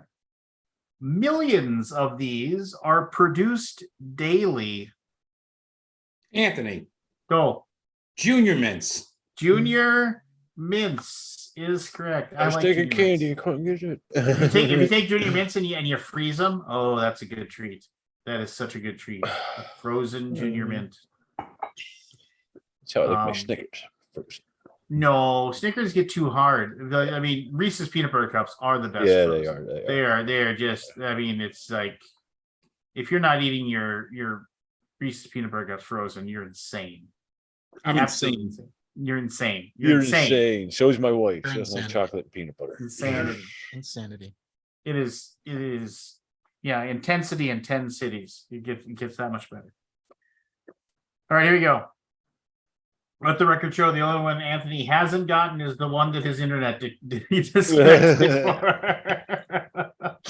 I was close on a couple. We might be looking at a clean sweep. I don't want to say it out loud. A full boat here. Yeah. But here we go. I played like clue 4 and 5. I'm remember when like Anthony couldn't ring in till clue 4? That was like old times. Those are good days. Those are fun times. All right. Debuted days. The best line of that song is G.R. Old LaSalle ran great. Anyway. Debuted July 15th, 1988.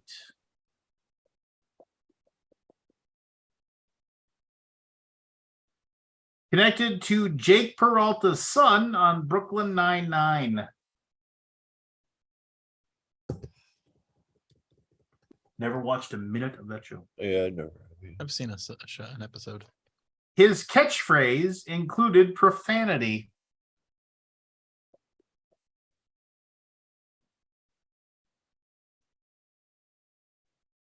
Once worked on riddles with Zeus.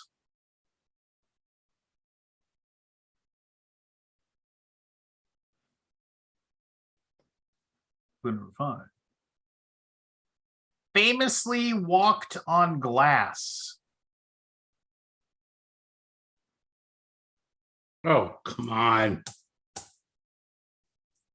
Final clue. Once battled Hans Gruber at Nakatomi Plaza in Die. Anthony is first. John McClane. John. Yeah, I couldn't remember the last name. Yippee-ki-yay, MFer. Yeah. McLean. Here we go. You look confused there, Scott. Those are not good clues. Yeah. Puzzles with Zeus? What is that? Yeah, that's Die Hard 3. Samuel L. Jackson's Yeah, he was name Zeus. Moonlighting the 88. Yeah. Debuted December 13th, 1996.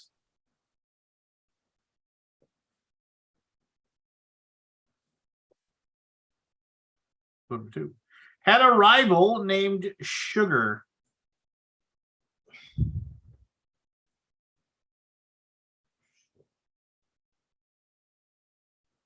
Number 3. Was originally written for Tom Hanks.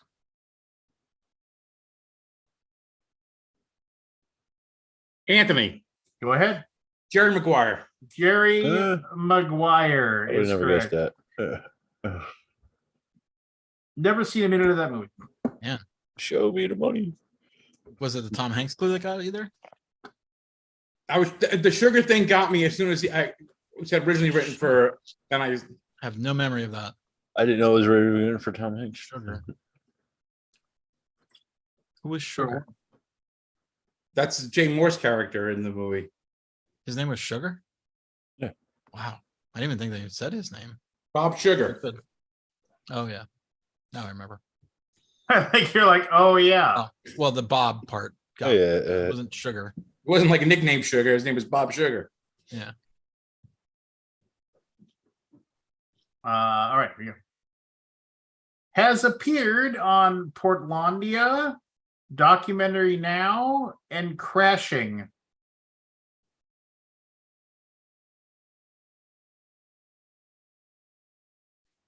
Number 2. Known for writing.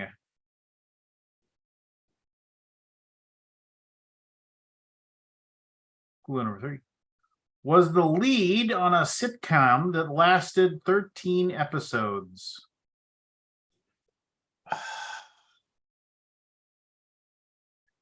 Clue number 4. Was Spider-Ham in Spider-Man Into the Spider-Verse?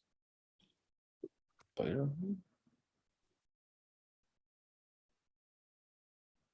Clue number 5. Is a main character on the animated series Big Mouth. Oh, Barry. Barry. Joe McHale. Oh, what the fuck is his name? McHale? McHale. Joe McHale. Yep, give it to him. Okay. Final clue. Was that it? Final clue. No, it wasn't. He's wrong. Final Not clue. Joe McHale. Stand-up comedian. Anthony. Go ahead.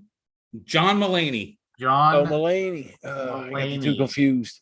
is correct. I was gonna bring it with Mulaney like 2 clues ago, and I'm like, I don't know if it's him or not. 1 second here. Hey, I got the 2 confused. I do that a lot. I get what's his I don't know. name? I wasn't sure who it was. Joel McHale sounded like a good guess, Barry. I do that a lot. There's another one. I get confused. Titus and some other guy. I get them confused a lot too. Let's see here. We got 1, 2, 3, 4, 5. Anthony, you won. Anthony won. Shocker. How many do we have left? 6. All right, go for it. I Come guess on. technically Barry could tie. So, So doubt here it. we go. I only got There you go. 3 in my head. Number 1 has opened for No Doubt, Katy Perry, and the Red Hot Chili Peppers. Number 2 was Peg in 2019's Lady and the Tramp.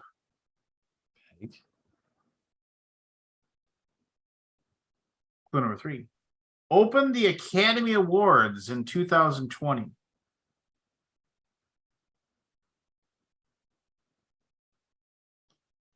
Number 4 released The Electric Lady in 2013.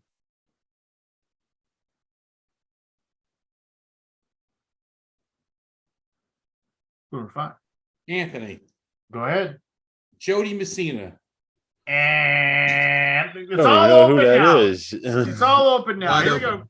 Clue number 5 was mathematician and engineer Mary Jackson in 2016's Hidden Figures. Oh, I know who that is. What was her name? Oh.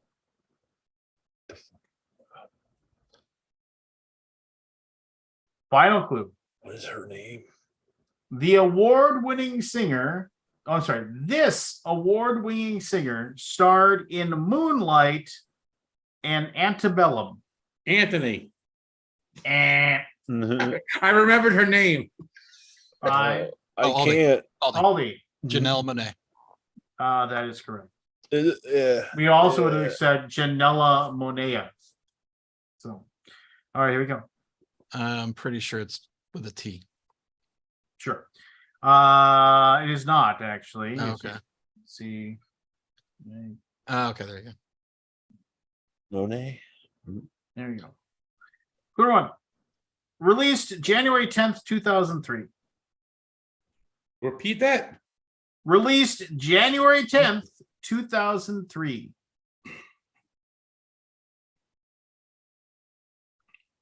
Clue number 2. Sometimes appears on glass.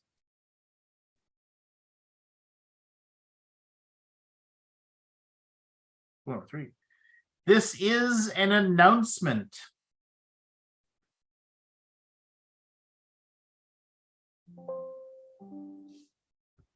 Clue number 4. Often posted immediately following a major Anthony. life. Go ahead. Just married. Just married Yeah. is correct. You're crushing. Anthony. Crushing. All right, here we go. Clue number 1. Connected to an ABC talk show.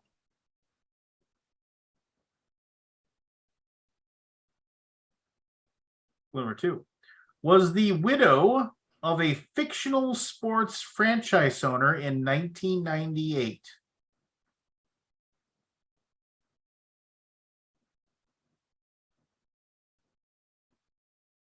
Number 3 has appeared in Scream 3, John Tucker Must Die, and The Stupids.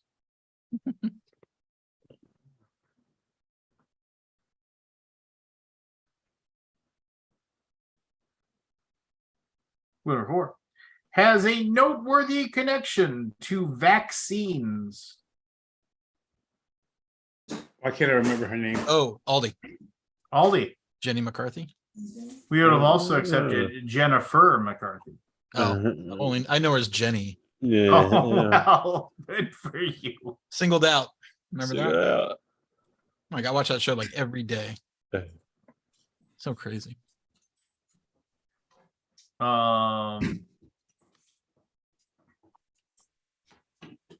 Cool. Here we go. Was featured in the music video for U2's Stuck in a Moment You Can't Get Out of. Number 2. Appeared in the 2000 Keanu Reeves film The Replacements.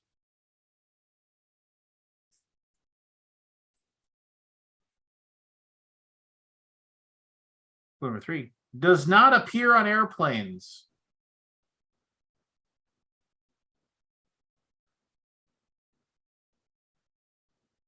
Number 4. Hosted Saturday Night Live in 1982. 1982? 82. Number 5. Iconic broadcaster.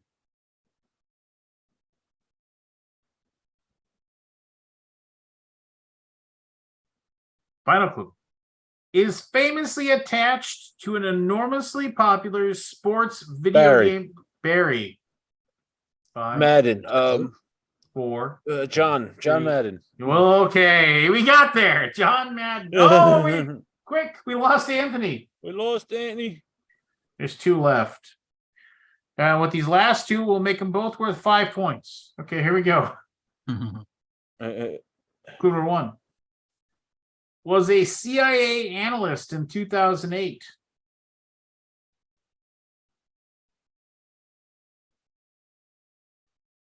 Threatened to kill the president in 1990.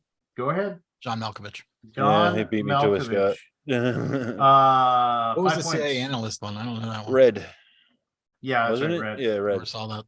He was Space Force may have been a Harry Glasscock is connecting to audio. What? I can see the names. It says Harry Glasscock is connecting to audio. So Harry Glasscock. yeah. Oh, is that his first name? Yeah. Is that your Christian name, Harry Glasscock? Is that your given name? All right. So Aldi just scored 5 points because the last two questions are with 5 points each. So here we go. I texted you the answer to that one when I got cut off. The John Madden one? I don't Madden one, yeah. I don't have any text messages. Can you actually go back over the John Madden clues real quick? Something confused me. I thought it was a woman. A widow. Was featured in the music video. Appeared in Keanu Reeves' The Replacements. Does not appear in airplanes. No, never mind. I was confusing with a different clue. Yeah, I think the widow was the previous one. All right. Here we go. Here we go. Aldi is You gonna one shot it, Harry? You gonna one shot it? One clue? I doubt it. You can one shot it. I got one on lockdown. I got a lockdown clue. Connected to Shia LaBeouf in 2017. Shia LaBeouf? I don't think that works. 2017. Number 2. Appeared in 2002's Adam Sandler film Mr. Deeds.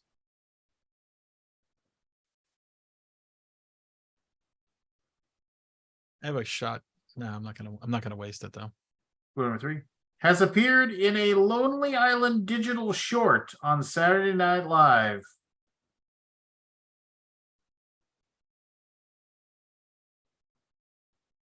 Number 4. Married the singer of Scandal. Anthony. For the win. John McEnroe. John McEnroe. the Brat And that McEnroe. That was the one I had him on load. Didn't pull the trigger. You should have pulled the trigger. I was waiting for Melon King. Yeah. Damn it. John Cougar's Melon Cam. I couldn't put it together with those clues. For young melons. Gosh, I wonder what short he was in. I'm sure it had something to do with him losing his temper. Yeah.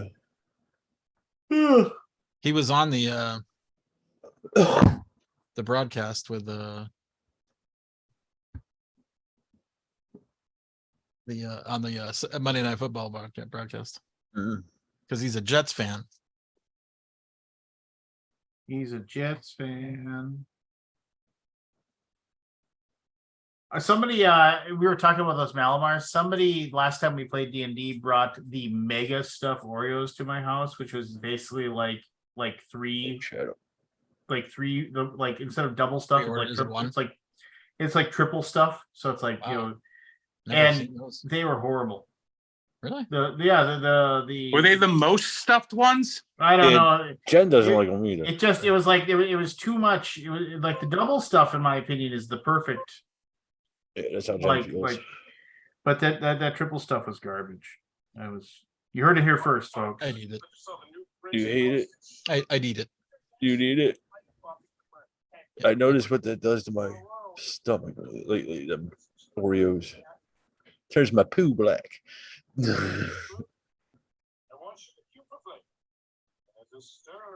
So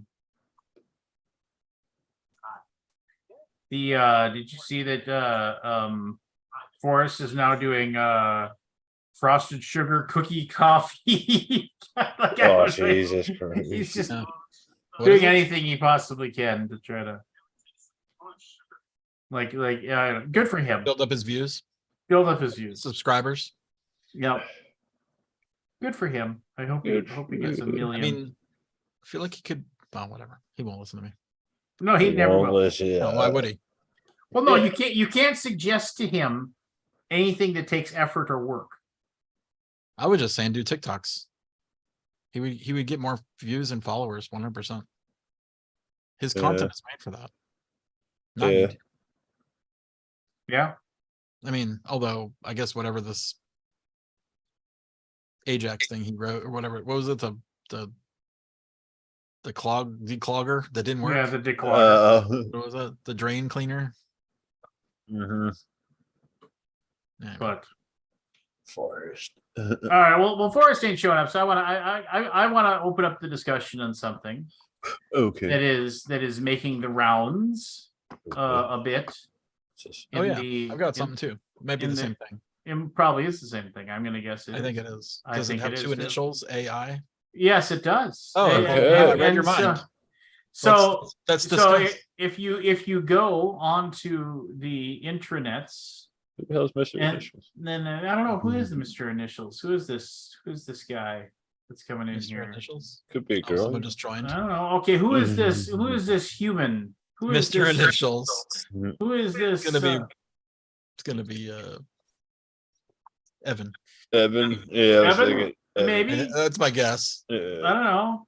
Well, then But we lost Anthony. Could be mad. we lost Anthony now. Maybe that's Anthony, Maybe. and he's got the two things going on, or something. Or maybe it's AI.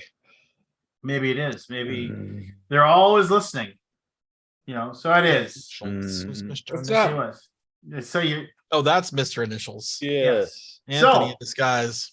My forgot he was on his laptop phone. battery ran out. There is currently I guess hope for another voice. a Kickstarter running Yes. that has nearly almost 11,000 backers, 1.2 million bucks Pretty popular. Yeah. for Terraforming Mars and more terrifying. Marks. more Terraforming Mars. That's the And, title. and all the way in the bottom, they have a thing that says By the way, sit- if you, on the mobile app, you don't see this disclosure. It's not on the mobile app. I was because I read about this and I could not find it. so all the way in the bottom. That's a Kickstarter problem because that's a Kickstarter thing now. Is it? Well, yeah, Yeah. but you have to have a You disclosure. have to disclose if you're AI. using any sort of AI. So yes, that's so all the way in the bottom it says use of AI, and then what parts of your product. I'll just read it out loud, and you can go from Hey, here. Barry. 2. And Barry can Barry chime in. too. Electric Barry, Boogaloo. He doesn't Barry have his knows. audio yet. Barry 2, Soon as Electric you- Boogaloo. Just so you're on the same page, I'll wait till Barry. Can you hear us? Can you nod your head? To Barry. Barry Dublé. He's having audio issues. Gone. It looks like. He was saying to blave. To believe. Yeah, so I was trying to find this on the app, and I could Hold on. not. You got my reference there, Anthony? Was everybody else? It just went right past it. A little too esoteric. Barry Doublet, can you hear us? I didn't think it was that funny. Yeah. Yeah, you're right there. What was it? And we all know to blave. Yes, it's a Princess Bride reference where he's like, but he did not say true love. He said to blave, which you know is like Remember that at all? to bluff. So you were Yeah, yeah. you're a witch. Good stuff. The rest of the scene played in my head after. That's why it was so. Oh no, it's just such a great scene. It's just like no, he's like the chocolate coating makes it go down easier. Just a giant freaking pill. A nice MLT, mutton, lettuce, and tomato where the mutton is so lean. is nice and lean. Humperdinck, Humperdinck, Humperdink. That's a good movie. No one hear it. Yeah. All right, so here we go. This is Here what we it go. says. It says I plan to use Wait, share AI your screen. generated. Oh yeah, okay, I suppose. Let's do a little screen share. Yeah, just thanks, Dad. Give me a second. Good Lord. Amateur. All right, here we go. Fucking amateurs. By the way, this is not in the app. Just to clarify. You Use can't of see this. AI. I plan to use AI generated content in my project. What parts of your project will use AI generated content? Please be as specific as possible. We have and will continue to leverage AI generated content in the development and delivery of this project. We have used Midjourney, Photor, and Adobe Suite of products as tools in conjunction with our internal and external illustrators, graphic designers, and marketers to generate ideas, concepts, illustrations, graphic design elements, and marketing materials across all the elements of this game. AI and the other automated tools are integrated into our company, and while the other components of this game also have a mix of human and AI generated content, nothing is solely generated by AI. We will also work with a number of partners to produce and deliver the rewards for this project. Those partners may also use AI generated content in their production and delivery process, as well as in their messaging, marketing, financial management, human resources, systems development, and other internal and external processes. Do you have a consent of owners of the works that were or will be used to produce the AI generated portion of your products? This is the one part that I'd like, please explain. The intent of our use of AI is not to replicate in any way the works of an individual creator, and none of our works do so. We were not involved in the development of any of the AI tools used in this project. We have ourselves neither provided works nor asked for consent for any works used to produce AI-generated content. Please reference each of the AI tools we mentioned for further details on their business practices. Which is, and let me just start off by saying, as a publisher, I neither condone nor condemn what Stronghold Games is doing in this situation. I also applaud their transparency and say that, you know, like, by putting this in their Kickstarter and being, hey, this is what we're doing. I mean, it's one of those things where you it's have like to disclose it now, right? It's well, I part of- mean, Actually, yeah. what is that link? The AI policy on Kickstarter? Is there any clarification there? What does it say here? It's basically, it says if you're using any sort of AI, you need to include this information. Oh, okay. What So it's you're just a you using, need to where have a it's coming disclosure. from, what you're using, what your intent to use it is for. So my So issue. there's really no way to disclose a creator in these because they themselves don't disclose it. Like Midjourney does not disclose what it's pulling from, right? So my big thing with this is that I mean, also as a publisher, and again, not knowing anything, if you go to their comments, if anybody asks anything to do with AI, they pretty much just get stonewalled. They don't answer the question. Right. Just please refer to our policy. Yeah. You know, and it's just like, what can you answer? I mean, if they're using the tools, they're using the tools. So they. Well, I mean, people are asking questions like, "This is $1 million campaign. Don't you think you could have just afforded to pay people to do this instead of using AI?" You know, those sorts of things, and they're just not answering those people. Yeah. And then they're just moving on. You know, and which that may when you have over 1,100 comments on a page, where a lot of people are commenting and obviously don't care one bit one way or the other.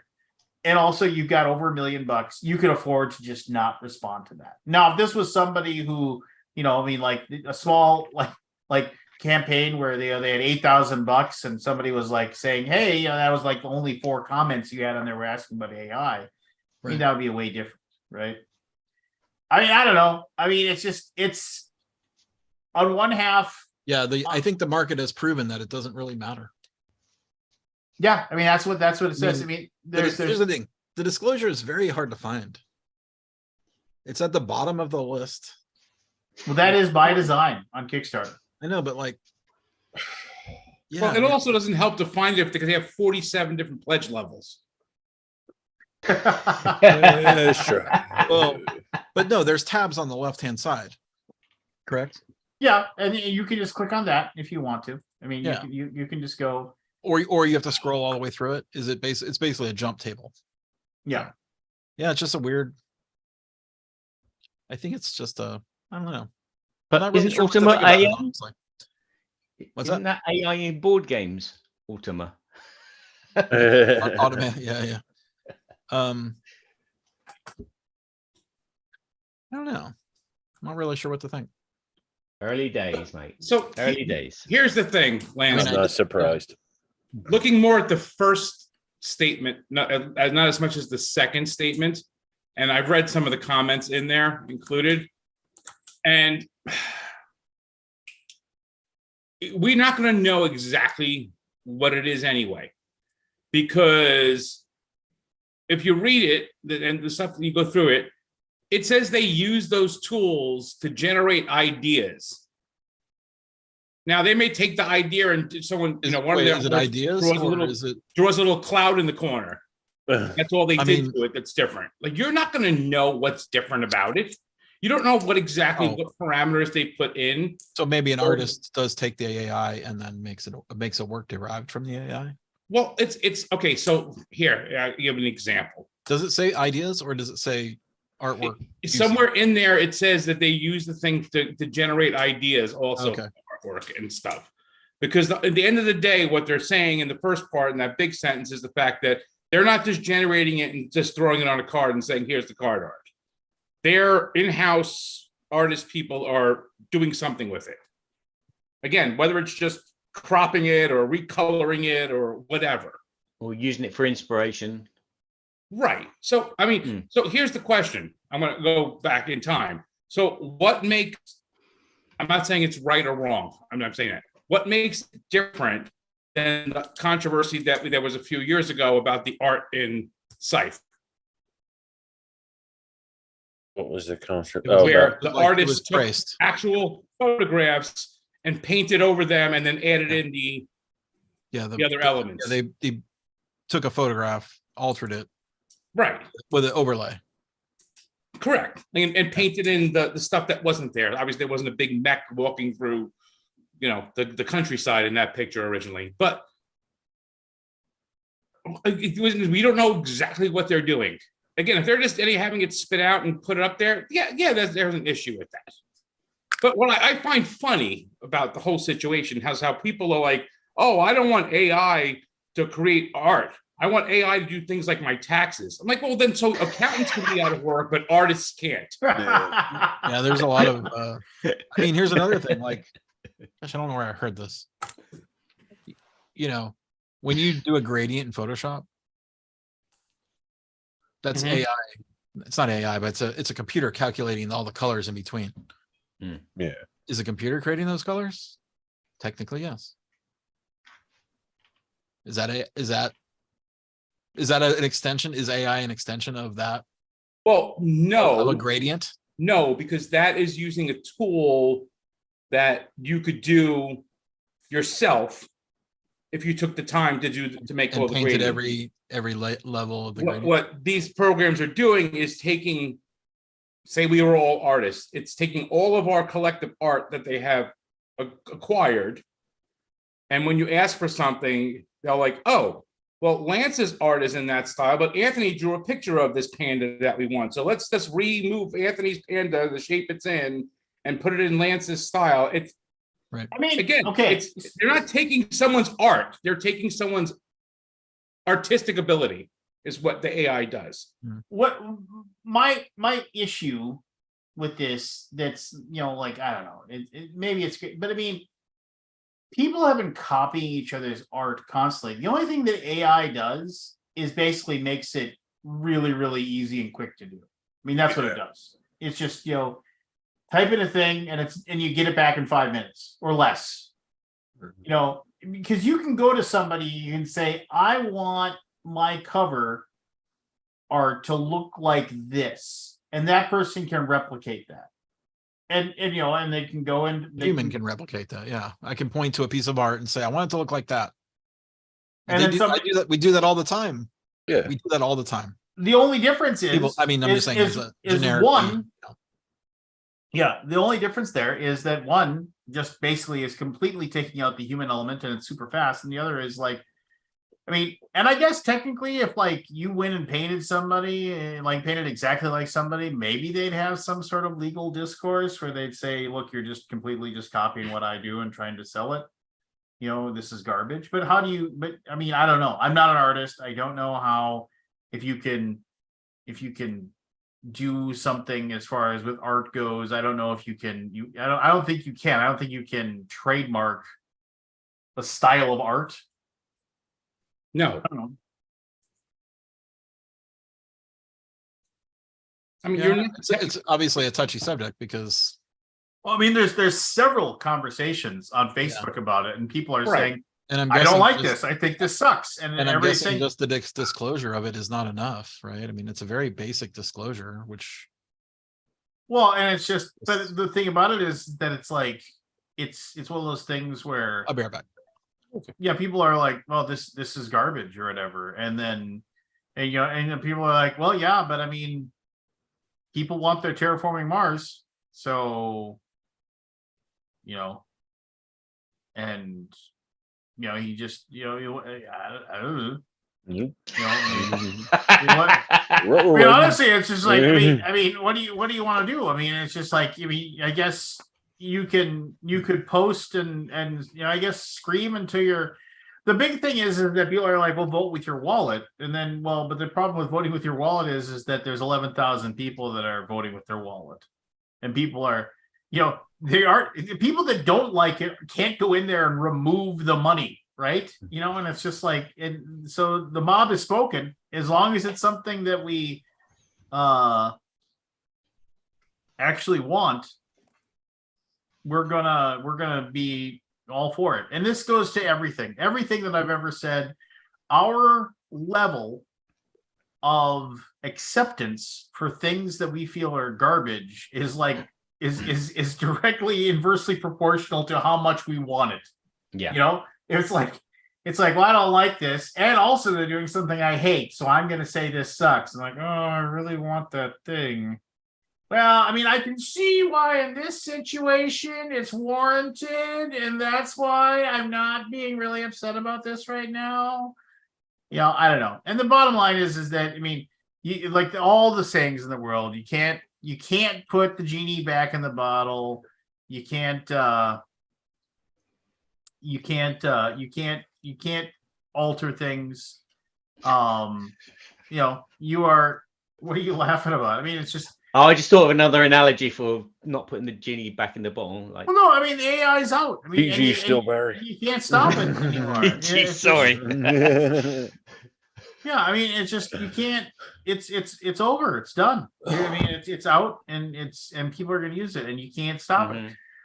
And so, I mean, I think it completely and totally sucks that people I know that are artists and people I don't know that are artists are like staring at like, oh my gosh, you know, I mean, and I think it is garbage. I think it is garbage for people saying things that are like, oh, well, you know, the smart artists will learn how to, you know, use AI and then use it themselves to like, you know, to work for them so they can continue to do work and this. Yeah, I'm just like, well, but they shouldn't fucking have to, you know. I mean, it's like shouldn't have to waste many years in art school learning different techniques and paying their college funds back, and yeah, because that's a waste of their time. You know, they've invested this time in learning, and all of a sudden someone come along and they just bought a program and downloaded a program and gone tap tap tap, there you go, I've done your job for you.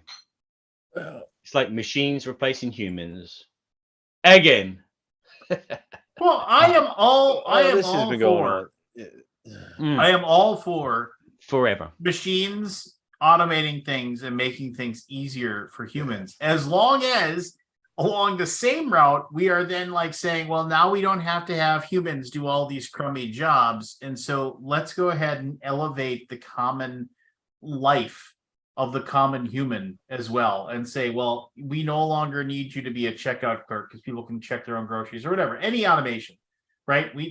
So now instead of like saying, well, go find another fucking job, we say, here's your monthly stipend, so you don't have to work anymore because somebody does your job now. And then I'm all for that. But we're the problem is, and I realize I'm preaching to a choir here, but the problem is that we're basically saying, oh, let's get rid of all these jobs because these machines do it for cheaper. And then we're just like saying, what about the people that are doing it? You're just like, I'm just happy that I don't see that as a problem here, Lynch. Stronghold made the decision to use AI. Well, no, but I mean, all right, without them making that decision, there's no problem there. They pay an artist. I'm not surprised this happened. The board game industry is going to implement it as soon as they can because they're going to save money on it, and that's what they care about.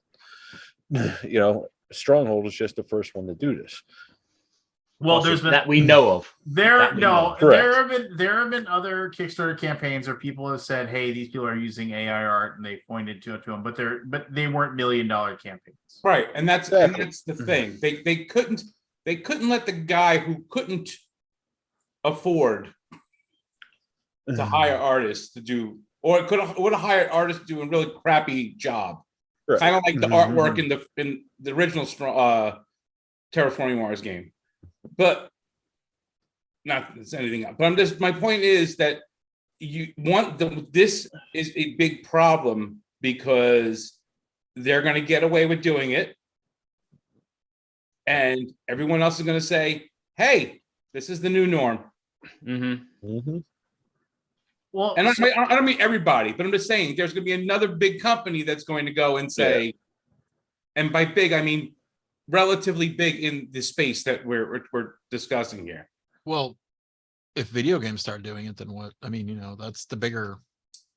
Oh yeah, I'm sure they will. Yeah, right.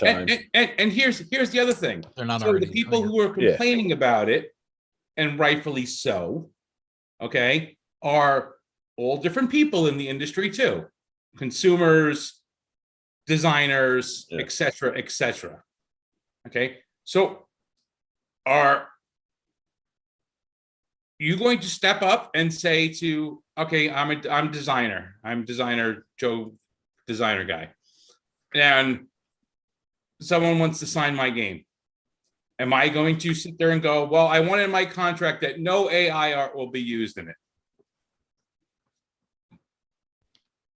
it? Maybe the company's like, yeah, we don't want to use AI art. Fine, we'll put it in there. But someone else will go, well, I can't guarantee that at this point in time. So you're going to sit there and go, well, I'm not going to take that deal then. And maybe it's the only deal you end up getting for it.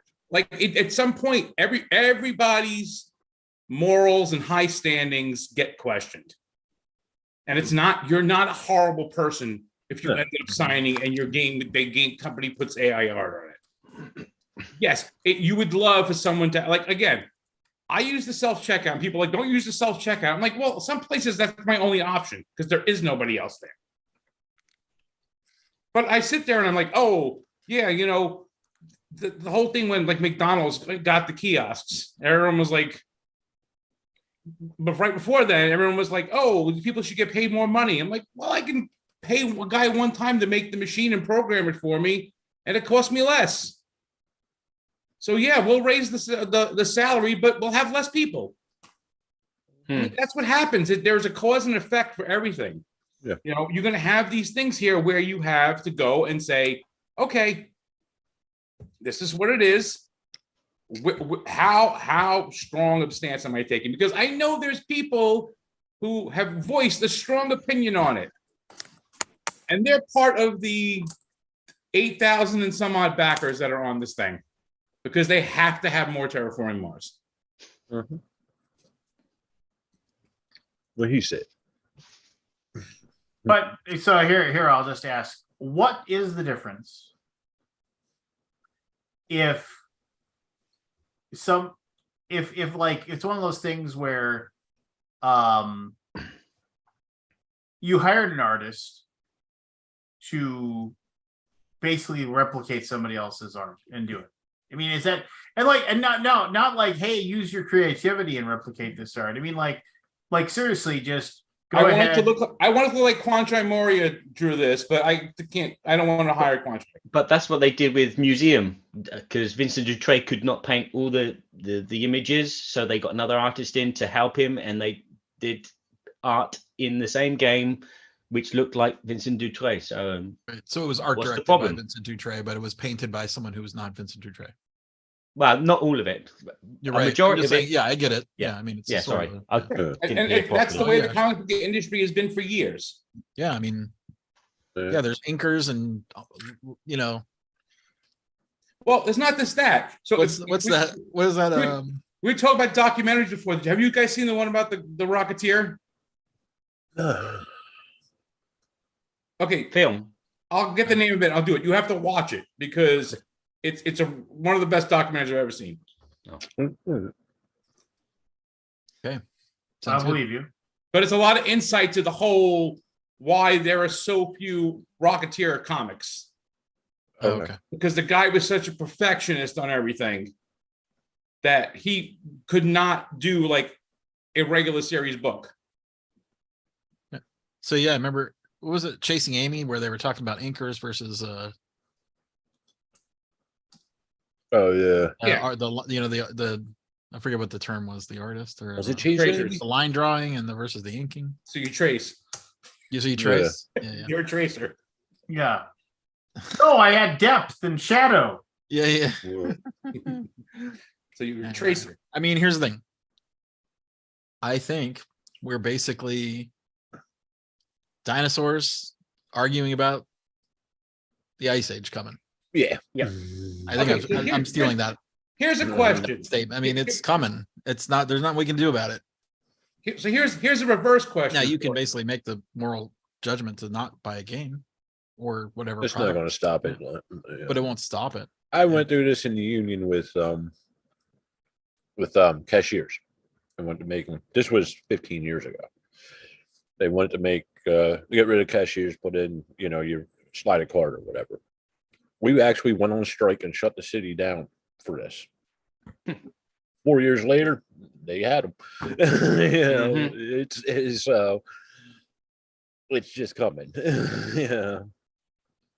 I mean, I don't know. I don't know what the answer is, and I don't know. I mean, it's just like, and like you said, it's just, I mean, people voted with their wallets, and the people that are raising a big stink or whatever, and maybe they have, maybe they made a debt in the millions of dollars that could have been $2 million instead of $1, right? We don't know. What was the goal? To test this out. Yeah, I mean, is it underperforming or is it overperforming? Yeah, I mean, I guess I don't know what the reality could have been without AI. What was the control? And again, if it cuts corners and gets the say the card art done in a quarter of the time that it would take an artist to do it, and so people can get the game on the table quicker, so there's not like a 2-year wait from Kickstarter backing. People are going to back it, aren't they? If they say, "Oh, next week it'll be on your door," whoa, boom, yeah, it's got AI art. Yeah, believe me, that's a big bottleneck too, right? Yeah. If you got to do 200 cards of art, and AI can do it in an afternoon or two, gosh, versus days, weeks, months. Right. Yep. Or you do it the way that AEG used to do it for Legend of the Five Rings. What would they do? So if you I've been to the Artist Alley in Gen Con. Yeah. I don't think Steve Argyle has much of anything Legend of the Five Rings, but back when Legend of the Five Rings was huge with AEG, you'd go there and there would be a few of the artists and you could buy prints of the original stuff. But if you looked at them, they were these big, massive scenes. So AEG they were just cut up. Would buy them and they'd cut out parts of the cards. You'll see on some of the cards, if you go through them, you can probably piece them together and say what was all one picture at one time. Okay, I didn't know that. That's cool. But here's the thing. So if you agree that you want artists to get paid, that's one thing. And that's great. Okay. But I don't see anyone sitting there going, well, so-and-so gets paid this amount. Why doesn't this person get paid this same amount? Because that's the knock-on effect, isn't it? Because if artists are struggling more and more to find jobs, their prices are going to go up. And so then the whole market will be kind of stuck because all of a sudden artists, they're struggling to put bread on the table, and they're all charging. Right. But here's the point. Here's my point, Barry. You know that Quanchai is getting paid. You know that Bet Sobel's getting paid. You know that Steve Argyle gets paid. How much are they getting paid? It's per work, right? It's usually it's not based on what a game. That's the part you don't know. Yeah. You just know they're getting paid. Some might. Are they getting paid a fair wage? You don't know unless you've worked with them. And then again, if you have a pay schedule where someone says, "I'd like you to work on my game," and they say, "Okay, I charge by the hour, I charge by the piece. Here's my rate list." Okay. That rate list, and I'm going to guess that most of them do not have that. They may have a sample of an idea of what it would be. But if I'm getting someone to draw an elaborate thing with 5 or 6 things going on in it, that's a lot more work than having you draw a character for a standee.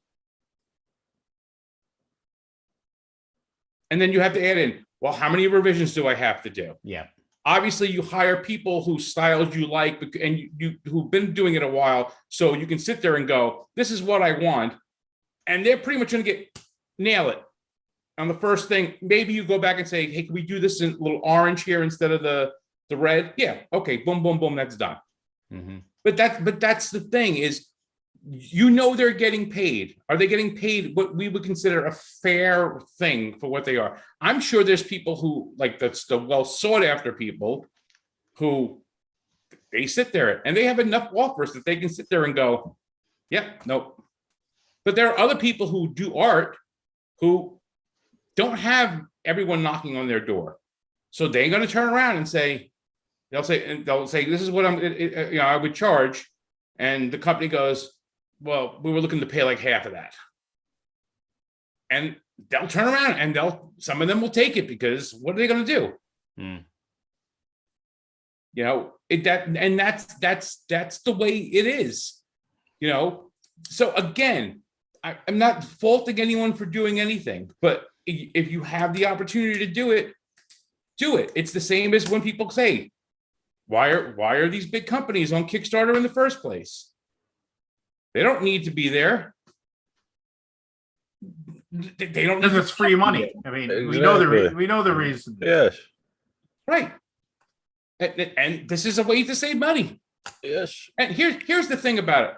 Here's the thing about it that's funny about it is all of the ire and everything is I don't know the arrangement or anything is falling on Stronghold indie boards and cards, Right. whatever they're called, the big thing. But didn't Fricks Games, don't they actually own the game too? It's their game. It's their game. So if Stronghold had kept their whole, this is it, we're not doing anymore. Terraform and Fricks Games still wanted to do it, they would still do it. Yeah. So again, who did the art? Did Fricks Games do the art and say, here's what we got? Well, wasn't all the art for the first game all public domain? If I remember correctly, it was like NASA imagery for a lot of those. Remember. It Yeah, may have been. I believe it was. That was. So I don't know if the art has ever been a part of. It's never been considered to be great, and the Well, it component was- quality yeah. has never been. No, yeah, I mean it was never great, but I mean the game is amazing, right? Just the art was never really up to snuff as far as the. I think in 3 years. If you like brown boxes, I mean it's got a lot of brown boxes. Keeping Brown it boxes, PG, red keeping boxes, it orange PG. boxes. So, we're gonna tell you my funniest game art story though. I mean, I like after the game. midnight where I am, Barry. So. It's a top 10 game, right? What's its rating on BGG? It's like number 4 or something, right? It's huge. Yeah, It's a big we deal. can't go by a BGG. That site's Nah, that's all. Yeah, Those. What do those guys know? They know nothing. You know number nothing, 6, by the sir. way. Nothing. They've been out of touch. The only problem with the number is it's below that game Twilight Imperium 4th edition, which I will never play. You'll never play. Well, I mean, it's not my kind of game. Yeah, because you're too cool. too cool. Oh, it's not fun. Ooh. Not fun for me. Ooh. Yeah. I can't Oh, understand. You heard it here Here's- first, Play that for 12 everyone. hours. Here's I a played the question. 3rd edition once. I never had to play it again. Is it I played it once and it was okay. Yeah. But I don't want to play it again. is it worse to use this AI art? Yeah. Or would it be worse if you bought authentic new art from some sweatshop in wherever? Mm. Well, they just had a bunch of people and they were paying them, 15 cents an hour. Nobody Well, like the cares about Simpson, that, Anthony. Simpson animators. Nobody cares about that, Anthony. Our board games are made in China. Yeah. They're laid off right now. There's a pinball guy I watch. He's laid off right now. Really? He's some Simpsons animator. Like someone's getting paid and someone's creating actual art. Yeah. Our game box is going to be now labeled 100% organic art included. I mean, that your it might question. spawn a new industry, right? It might be like we Yeah. might be like, oh, if you want to play a game that has, like made in America. I mean, that's a big deal. Is it? Yeah. I did It not would know. be nice. There's a big brand called Made in America. Hmm. And it wasn't there like a big deal? Wasn't that like a big deal back in the day? Still is probably. Yeah, because some people like people don't want to support- I want to produce my game all in America. I'm like, okay, great. Build a huge audience who wants it, who wants to pay 3 or 4 times the price because that's what's going to cost you to make it, Yeah. and make it in America. Go do what you want to do. Yeah. So I mean, right now, one of my other hobbies is I do like Barry. I do woodworking stuff. Yeah. There's this company called Woodpecker. I know the company. They make measuring tools and Very squares. and all expensive that. ones, yes. Measuring T-square, $275. Yes, very expensive. You could buy one at Home Depot for $20. Because it's made in America. Yeah, I don't think it's only that. Yeah. No, they're Rio ultra Grande precise, Game says But you don't need they had $275 those T-square. USA Yeah. stickers. No, I don't think it's only the made in America thing. I think that's part of branding too. Like, Soul Stop and all that. It's part of the brand. But yeah, Andy's right. Made in America does at least double or triple cost. Yeah. I like a good T square. So do I. Who is the company that ought to open a factory in the US? Game toppers. What? Game toppers. For board No, games you're talking about? It was like the Settlers of Catan. What'd you call it? So it was like Stronghold used to have them print their game. Some Yeah, of it their. was it was like was it the Hasbro place? It was one of the German companies have had a small factory here. Yeah. Oh, I was thinking of a different Ludofact? company. Ludofact. Do they still have that thing? I don't know. Me neither. Anyway, I mean, yeah, I mean, it's just what you have to do. I mean, and I get it. I mean, it's like margins are already super thin, and if you can find a place where you can, I don't believe I that. mean that justifies it in some way, but Margins were that thin. We You're definitely gonna thousands of basically- kicks before. I publish can't games. afford I know that, exactly where the No, I'm margins just are. what I'm saying is they're going to start using AI, and then they'll bitch that it costs something else is costing more. So it's just an Compute excuse. power. Yeah, I don't believe that. Like I said, if the margins were that thin, why do we have so many games coming out every year? We have thousands. Because and everybody thousands thinks and they can crack but the still- code. But still, everybody keeps doing it. well, there's endless font of funding for free. Yeah. That's why it's happening. Yeah. Thousands of games. Yeah, I don't know. Hey, that Lance, I price found thing, my unopened it must copy be of Jab selling, today. right? What was that? I'm sorry, you're both talking over each other. I found my unopened copy of Jab today. I did. Nice. The original Jab. A collector's item. It's still Yeah, in better shrink. hold on to that. Getting it encased in glass. Might want to get that graded. Back when my old boss had a sense of humor. Good old Michael. He did a 60-second Kickstarter where he didn't even say a single English word. Really? Remember that? I do remember that. What was I that game remember. called? Something soup. Yeah, I can't remember. I mean, it's just That video still around? Oh, I'm sure. Well, the Kickstarter Is it still around. Burgoo? Burgoo. I have I that. made up that name. That was the pledge what you want campaigns. Yeah.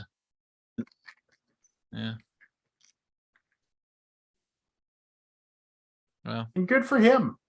I'm just trying something different. Yeah. Probably could have benefited from AI art. Matty P. Kidding. I wonder what he's going to think of. Hey. Stronghold. That's it. Now we have to hear AI. Matt's take on the AI art. Lance, Yeah, I have a question for you. great. No, seriously, and this is just no question regarding the thing. I always wanted your opinion on something. Do you know what Prisma is? Not offhand. All right, so Prisma is an app Oh. that basically takes pictures and makes them into different styles. You can take a picture on your I've heard of camera and then you can I've run heard it of thue the thing, and Yeah, it'll make it look it's got a like lot of different different modes you can. yes. I So haven't looked at that in a while.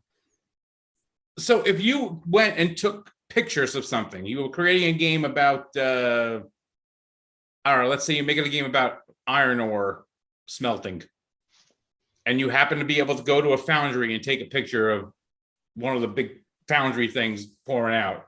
You took a picture and you threw it in Prisma and made it look like it was painted. That's AI? Or is that using a tool like Photoshop to create It's a something? filter, I guess, right? Yeah. I mean, I don't know, honestly. I mean,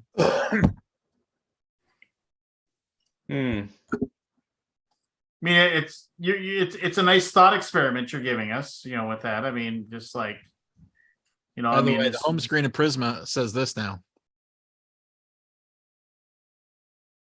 Turn photos into painting using AI. I bought this like years ago. I hadn't looked at it in a while. Prisma, yeah, I have it. I've had my phone since I got the phone. So there you go. It's AI. It's saying it's AI. So I'm guessing it is AI. Mm. Oh, it's not free anymore. To restore my purchases. Did I thought they were I ahead of their time. I guess I didn't. I was only using the free version. But again, it's like if we compare it to the music world, are you going to pay the Philharmonic Orchestra to compose the soundtrack to to your film, or are you going to pay someone like me who has all the cinematic sounds on their computer? There's a way of a different budget there. Have you seen the Stable Diffusion music thing that came out today? What's that? Stable Diffusion came out with a music thing. What is that? You type in what you want for music and you will get it. I was an AI I'll for put the link in the chat. Hold on. Stable Diffusion AI. Yes, and like I'm sure you guys have seen the videos of like Elvis Presley singing different people's songs and yeah. Oh yeah. Actually, I see 2 new videos for 2 new songs. The Stones have a new song where they did a lot of that in the video. They like de-aged the graphics and all that. I put it in the chat, Barry. Then Guns N' Roses has a new song out. no, Barry, what they do is they take AI. Oh no, I understand what and you're have saying. AI do like Elvis singing Bop. Yeah. I understand what you're saying. They're doing the same thing like with the Star Wars things now, where they're bringing people back from the dead and all that. It's pretty much the same thing. They're using their voice and all that, or snippets of their voice to create speech. Yeah, they're using that, but that takes actual like someone to edit it and do that. This is I don't think so. Plug it in and they just does it. Yeah, I don't think what Disney has. I don't think so. Like, James Earl Jones isn't the voice of Darth Vader anymore. It's all computer generated. What? Yeah. So yeah, I think they're using AI in that.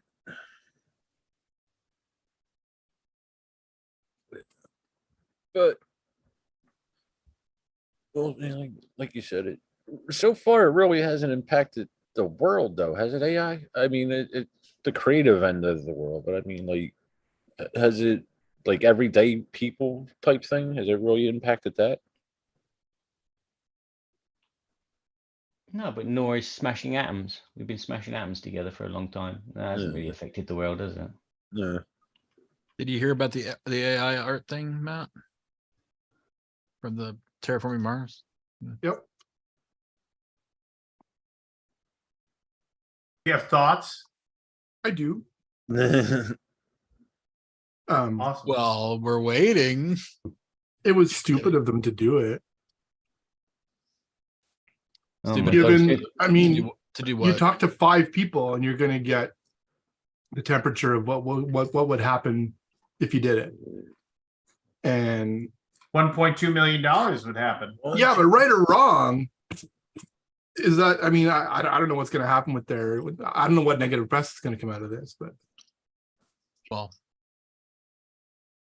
And again, I'm just looking at this music thing, if you're not the creator, but you're the person in charge of the project, and I'm talking about music. If this AI music thing is going to generate music for you, you're going to need someone on top of it to make sure that it hits the key notes at the right time if you put it into a film, or if not smart, it needs to drop or dip, or you need someone over the top of it to go, okay, now, yeah, that's good, but that bit needs to be changed. And someone's going to have to either manually edit it. Yeah, but so that's another job. That's still there, though. Even in real music, like with films and all, they have a music director. I mean, that's still there. Yeah. I mean, art director is also a job. Yeah. Yep. I mean, I think the biggest issue from a creative standpoint is if AI was a thing, like any other artist that looked at the works of other artists and said, wow, I really like the way they do that. I'm gonna, using my own hand, gonna make something in that style, but I'm gonna create everything from scratch without taking stuff. That would be one thing, but that's not what a lot of the AIs are doing. You hear a lot of stories of people saying, hey, there's a piece of my art, like actually my art in that AI generated piece of art that just got made. It's not a in style of, is look, this square here, that is my thing. Which I think is what a lot of people are having issue with. Right. Oh, here's a question, Matt. Is the gradient tool in Photoshop AI? The gradient? tool? Why would the gradient tool be AI? I mean, you're basically not drawing all those colors. You're basically letting the computer calculate. No, but I mean, like, so AI is. I think AI is too broad of an umbrella to really Sure. really apply. You can't paint everything with this. Right. I'm just saying if you extend that, is the AI a tool? I would say, or is it I would say it's more of a screwdriver than a robot choosing Yeah. to put the screw into the right hole. I'd say it's just a thing that has helped us do that gradient. I mean, when you apply the gradient tool, you know what it's going to look like. It's just helping you do it quicker. Yeah. When you ask something to make it out of AI, it gives you, I mean, you prompt it, but you don't have pixel by pixel control over it, right? Right. So, I mean, it's the same thing for like, you know, I think where it gets to be a little bit fuzzy is the generative fill that Photoshop has now. It's like, hey, I want to remove this chair and put a bush there instead. It'll do that. I don't know where it gets it from. Probably the same places that Midjourney and DALL-E and all that stuff get it from. Great the internet. Anyways, I don't know. Sorry, I've had a pretty shitty night tonight. So sorry to hear that, Beth. I was playing D&D and 9:30, and Giselle calls me and tells me that the shop was broken into. So oh, that sucks. Was it bad? We came home to a glass door that was broken, and nothing really was. There was a plate of chocolate cake that was stolen. I think they were high. To be honest, I think they were high. Whoever did it, they threw a big rock that we used to put on our A-frame to weight it down with the wind. They threw that through the window, the door. Anyways, I just got home a few minutes ago. So other than that, it wasn't no other damage or nothing. I guess you call the police in this situation. Oh yeah, but when I got there, the police were already there. I mean, we lived 3 doors down. Giselle was already there too. So, but anyways, it's a shitty thing. So you just got to keep their energy up, Matt. You know. What's that? Good thieves got to keep their energy up. Yeah, that's just kind of odd breaking in for a cake. I have no empathy for thieves right now. There's like nothing else stolen, no money or anything, just the cake. There was an iPad right there for the Square terminal. That's weird. Like literally nothing. They must have been high. Yeah, they must have been not stoned. I don't think a stoner would do that. Probably high. A bucket of cotton candy, a plate of chocolate cake, and all right, I'm starting to change my mind. Maybe it was a stoner. We have a lot of nostalgic candy, and they took a little garbage can full of candy. Or they were 5. Yeah, it sounds maybe like a kid prank. I mean, obviously the door being broken is probably the worst. I'm going to say something really odd. Matt, do you live in an area where there are bears? I do not.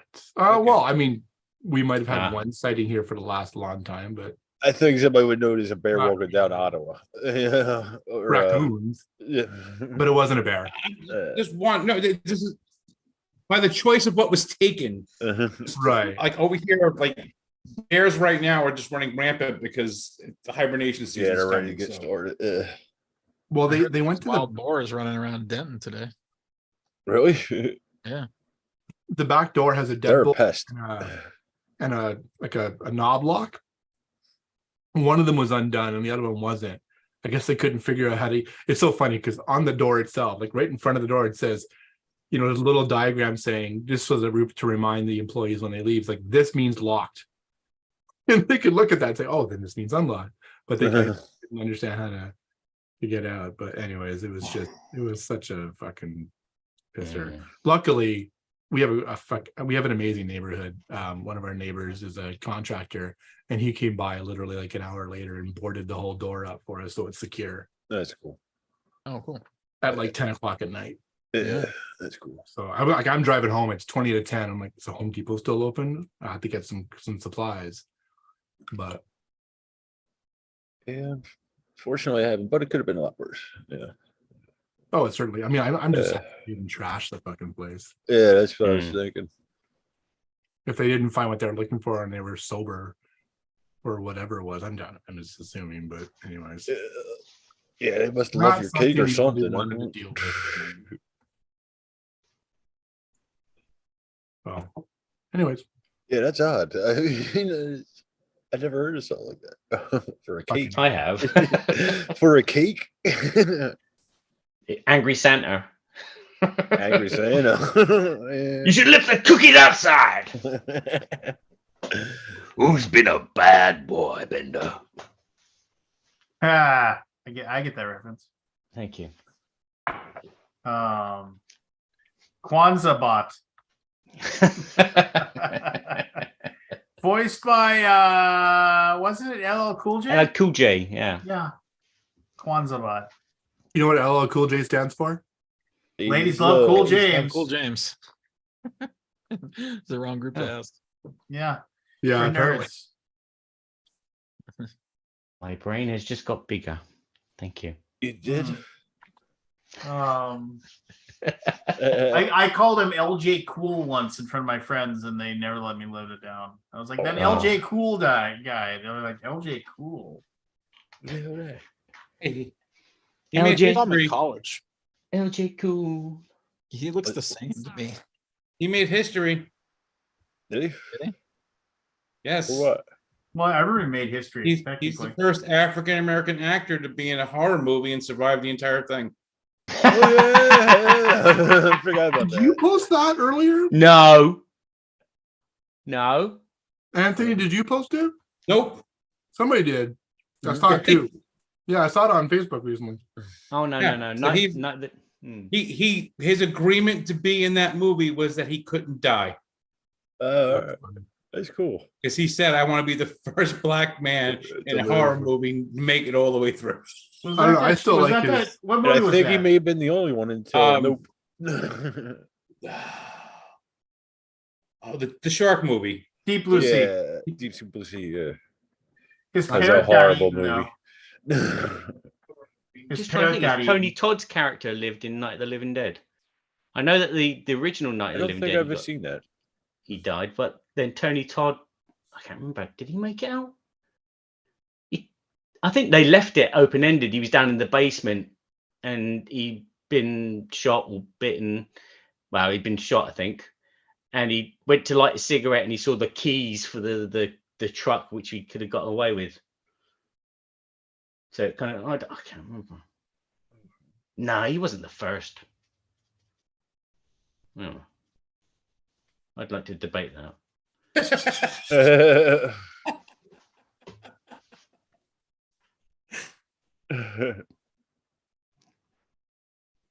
So that's a new rule, is it? To be the best, the first stoner to survive a horror film would be the. Was Sigourney the first woman to survive a horror film? Oh, dear me. It's amazing how some of the rappers, how their life turned out. Like Ice-T with the cop thing. He's on a cop show. Ice Cube and all them. Ice Cube's went to family oriented stuff for the most part. Well, Snoop Dogg was a mathlete. Yeah, it's just amazing.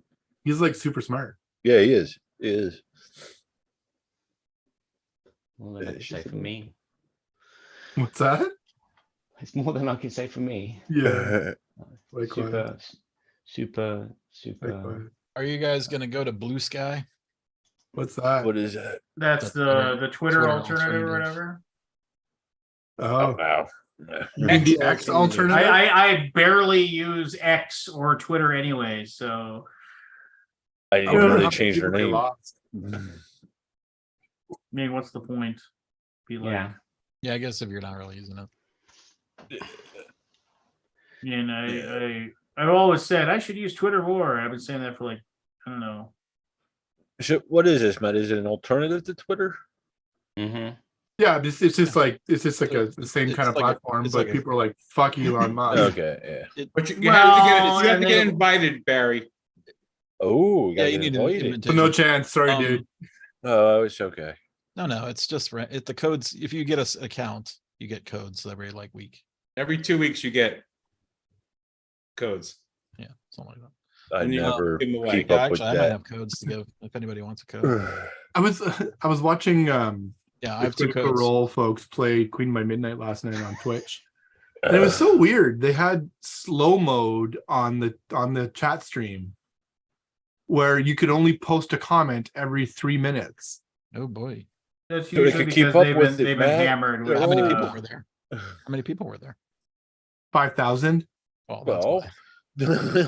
yeah. which There's is a reason. probably a shadow of what it usually is for their Really? Thursday night stream. Oh, this is a Critical Role. Mm-hmm. Oh, Critical Role. Okay. Yeah.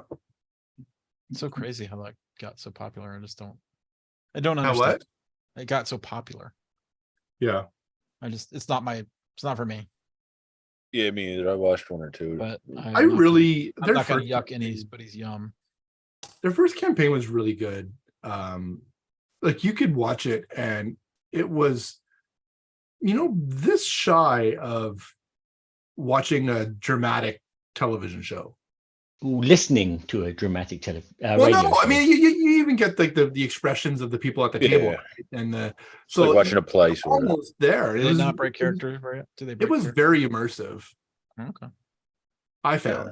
Maybe I'll I think I've not really given it a chance. Yeah. I mean, it's Honest. tough to. Yeah. And then the second and third campaign. Second one kept my interest mostly, and then the third one I kind of fizzled out just because I didn't have 4 hours every week to watch a show Wow. for that. The only problem I have is when you're watching people have fun is you're sat here and you go, I want to have fun now. And so I just like switch off and go, right, I'm going to go and find someone. I need to do something. You play a game with me. And then I end up playing fucking No Man's Sky. all the way out.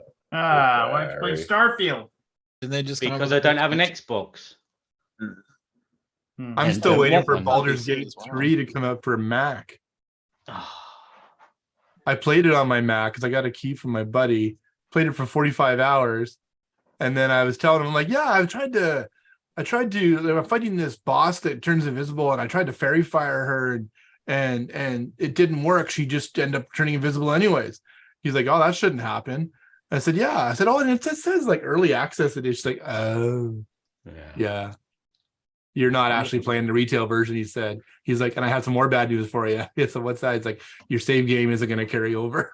You want to start your character anyway, right? Yeah, I do.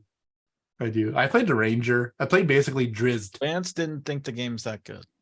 You know, like I said it's like it's just there's too much going on, and I'm like, I have too much to do, and I don't want to do it. It's just like, you got to go over here and talk to this guy and figure out why this stupid thing doesn't work. And you got to go over here and you got to do this. Okay. Oh, hey, you went to the Underdark now. And I got about 7 more things you got to do. And it's just like, well, what should I do first? I'm like, you can just figure it out yourself. And am I doing something here that's going to fuck up something that's going on over here? I mean, I understand the idea that they wanted to make it like true D&D. By being an open world and you can just go and you can do whatever you want, but it isn't. But it doesn't progress like say an open world Skyrim does, which is like it's kind of like where you're not going to screw anything up with the storyline if you in Skyrim, because that main quest is just going to sit there and wait for you.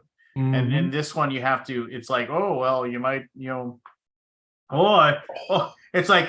If you hadn't killed that gnome, we could have given you something really cool. That gnome from like 17 hours ago. But wasn't that the good thing about Mass Effect as well, though? And here's the deal: people are like, "Well, it's just like D&D." No, it isn't just like D&D, because if your dungeon master has any sort of ability whatsoever, if he's got a plot device that's supposed to be in this tavern right there that you're supposed to go in and talk to, and you're like, fuck that tavern, let's go to the next tavern.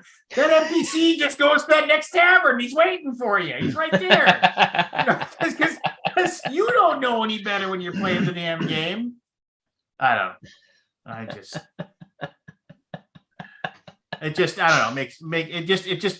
I play it, and then You wish that you were the DM for that game. That's what it is. Well, yeah, I mean, Jealousy. I applaud the like, but and everything takes so goddamn long. Like it's like, oh, it's like you could have totally figured out how to. You could have totally figured out how to do that if you had just cast Speak with Dead on that guy. So now, after I realized that I totally missed out on something that because I didn't cast Speak with Dead on a fight that I had like 8,000 hours ago. Now after every battle, my cleric's going, Speak with Dead? No. Speak with Dead? No. Speak with Dead? No. But Speak that with sounds Dead? like just every single D&D adventure that I've ever been on. It's like, You just because you know basically what? said, this is Because- D&D, but it's not D&D, but it is But no, D&D. it isn't D&D because if you were like Speak with Dead over, eventually Dungeon Master goes, they're not going to tell you anything interesting. Let's move on. Like if the Dungeon Master is anyway, and then it's also like, oh well, I'm gonna cast Speak with Animals in the beginning of the day so I can talk to this squirrel. Hey squirrel, what's going on? See any trolls nearby or anything? Every single animal. That squirrel will kick your ass, man. Oh, that muskox. Go talk to mess with that the squirrel. Let's go talk to that. Kick my ass. The pig. Oh my gosh. Let's go talk to this muskox Pig was over like a here and battle see what to that's the- doing. Oh, Scott, you can still got the picture of Bucky, the sign, I'll be right back. Picture of Bucky. one that melted. Yeah, sure. I got it. Supposed to show that up. I couldn't believe that when I saw this. Let's see if I can find it. Yeah, the Bucky sign melted. Is it? It's hot in What's Texas. the big deal about Bucky's again? Oh, it's fascinating. It's the If you've world's ever been greatest to rest stop, rest stop. Yeah. gas station. Yeah. You ever? I don't know what would be up in Canada. You ever been to a truck stop? I don't know if they do that up there, Matt, where only trucks go in and like fuel up and all that. Pardon? Do they have truck stops up there in Canada where only trucks could go in, and they have like showers and all that? Oh yeah, not Well- not around Ottawa. Okay, Bucky's is sort of like that without the showers, but it's only for yeah. pedestrians. They're very clean. Bucky's seen better days. Yeah. But it amazed me the heat of just Texas did that. Bucky's face melted off. Oh my god. You hear the little kid in the back. Oh my god. Oh my Oh, God, thanks, is he bro. nuts? No, lady, Face he's melted crazy. off. It's so hot in Texas, Bucky's face melted off. It's thin plastic though. It's There you weaving like that. Yeah. No, Yeah, that's that's not real. That's AI. It could be. Are you sure, Scott? Yeah, Bucky's that is like a real? really good truck rest stop, not truck stop. Trucks aren't allowed there. Trucks aren't allowed there. It's only Yeah, it's just pedestrians. regular people rest stop. Plenty of gas. Regular out there. people. Yeah. It's got really clean bathrooms. Like you get your own bathroom, Yeah. like your own room. Yeah, they're like 4x8 or they're big. Yeah, I mean, my bathroom at home is smaller. And there's 50 gas pumps. yeah. They have a lot of gas pumps and they have a lot of snacks. And they Lot have of every snacks. soda or whatever drink, beverage. Tons of snacks, like their own stuff. They have Beaver they have nuggets. chopped brisket sandwiches, made fresh every hour. They have a whole deli of jerky, like jerky Yeah. counter. You can get Wall of jerky. a ton of pastries like kolaches. It's just a good place to go. Yeah. Fun. Breakfast. Plus, they also got a lot of shit just to look at. Yeah. I mean, you could buy it, I guess, but I don't know. It's Disneyland, buy the snacks. garage. It's just yeah, It almost is, yeah. kind of is like a little bit of a Disneyland. And there's nothing to do there, but you just look at stuff and Yeah, it's the gift And then shop at Disney World. overindulge on the snacks, like the Bucky Nuggies and the Beaver Bites. Yeah. Those are Oh, good. mummy, can I go on the Ferrari ride? Yeah, okay, let's break in. The Beaver Nuggets, Beaver the nuggets, Bucky Nuggies, or Beaver Nuggets. What are they? It's- I don't it's know. Beaver There's, Nuggets they have different and names. There's like three something kinds of bites. snacks. Yeah. Beaver Bites for cookies, Mhm. Nuggies for and Beaver Bites. Some Venezuelan kinds of beaver different cheese. Bucky themed snacks. It's worth going if you It's too far away though. I would say we should go during the convention, but it's like it would be over an hour. Yeah, It's too the far. one going east.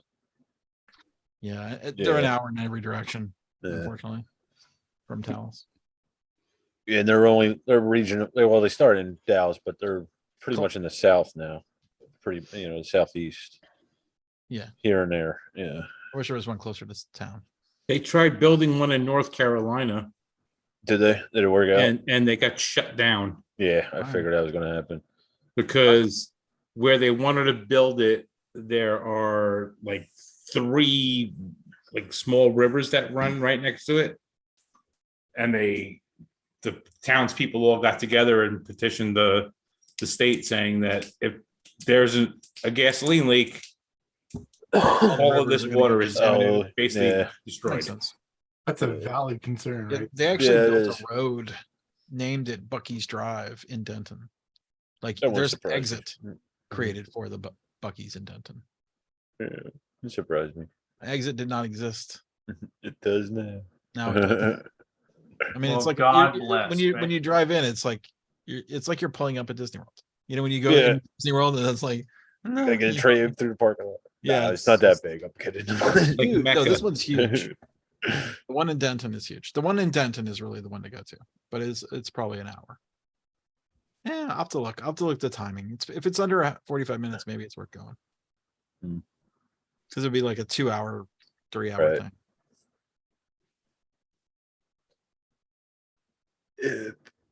Yeah, but that sign it amazed me. I didn't know the signs were made of tarp or whatever that was. Of tarp?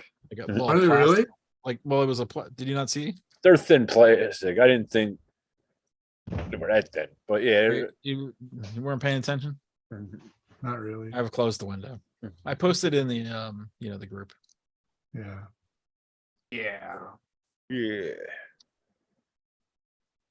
Play any games, Matt? Besides D&D? D&D is the only game worth playing. Not really. Not recently. Okay. We're all in a gaming drought, apparently. Yeah. I'm gonna be playing some mid-November. I'll say this. Yeah, that's a while away though. No, I'll probably going to Essen. You're not going to Essen, right? No, I'll get Queen by Midnight to the table sometime soon. I'm playing at the end of this month actually. I'm going to a buddy's place for a game day. I played last time I went to that. We played Mosaic. I like Mosaic. That was fun. Mosaics are very good games. I think it was like my game of the year last year. It was good. I played D&D last weekend. Did you? Did you DM or did you play? No, I played. I'm itching to DM. I end up running Call of Cthulhu like one shot, usually about once every 4 to 6 weeks, and that satisfies my itch to run a game. Yeah. But I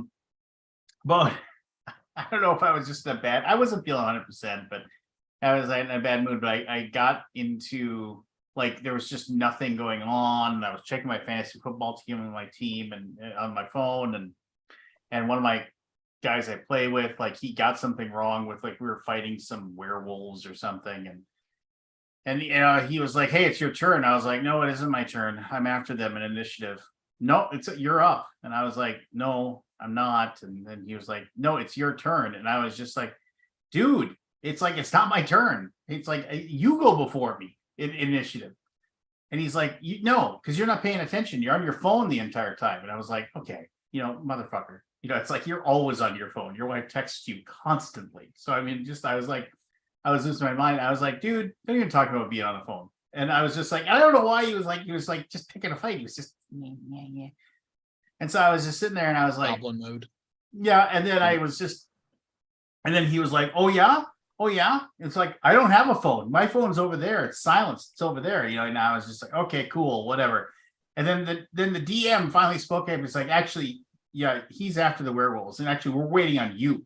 You need to go." I could have just let it go, right? I was like, "No, you couldn't." But I was just like, so I was right. And let me get this straight. You don't even have your phone. You can't even pay attention to the game it's on. I was just like, so. And then he was just and I got into this argument with like a guy I've known since like I was in high school. And as I'm arguing with him, and I'm just getting more and more angry because I was just like, and he Oh my God, I'm turning it to Anthony. No, he's sitting there, he's arguing with me, and I'm like, I'm 51 years old, and I am arguing with a 50-year-old man about werewolves. I was like, what, where, what is my life? What's going on? And I finally was just like, you know what, just whatever, let's just drop it. Let's just move on. I was just like trying to like wipe the slate clean. Let's just move on. And he wouldn't let it go. And I was just getting more and more angry. And I was like, it was one of those things too, where the other people playing were like, you know, just like, hey, this sucks, you know, because two people are like arguing and like, and I was just it was a bad deal. And then of course, I called him and I was like, hey, look, I apologize for what happened. And he was just like, oh, don't worry about it, we're good. And I was waiting for that heartbeat for him to say, you know what, my bad too, buddy.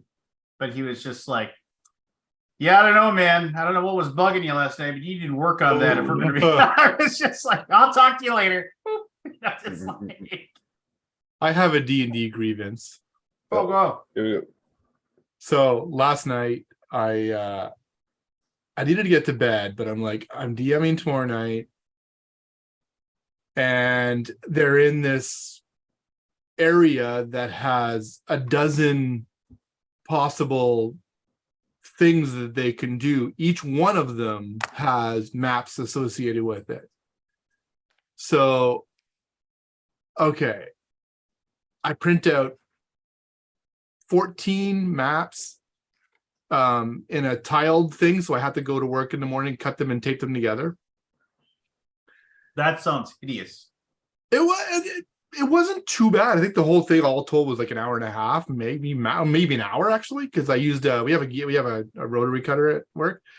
So anyways, I printed them out, used like it was probably a stack of paper a centimeter thick, sorry, a half-inch thick. And all that toner, all that paper, get to work, spend the time to do it today. And then my buddy whose house we play at sends me a photo of his game table with a TV on it, and it's got the map on it and all this shit. I'm like, you motherfucker.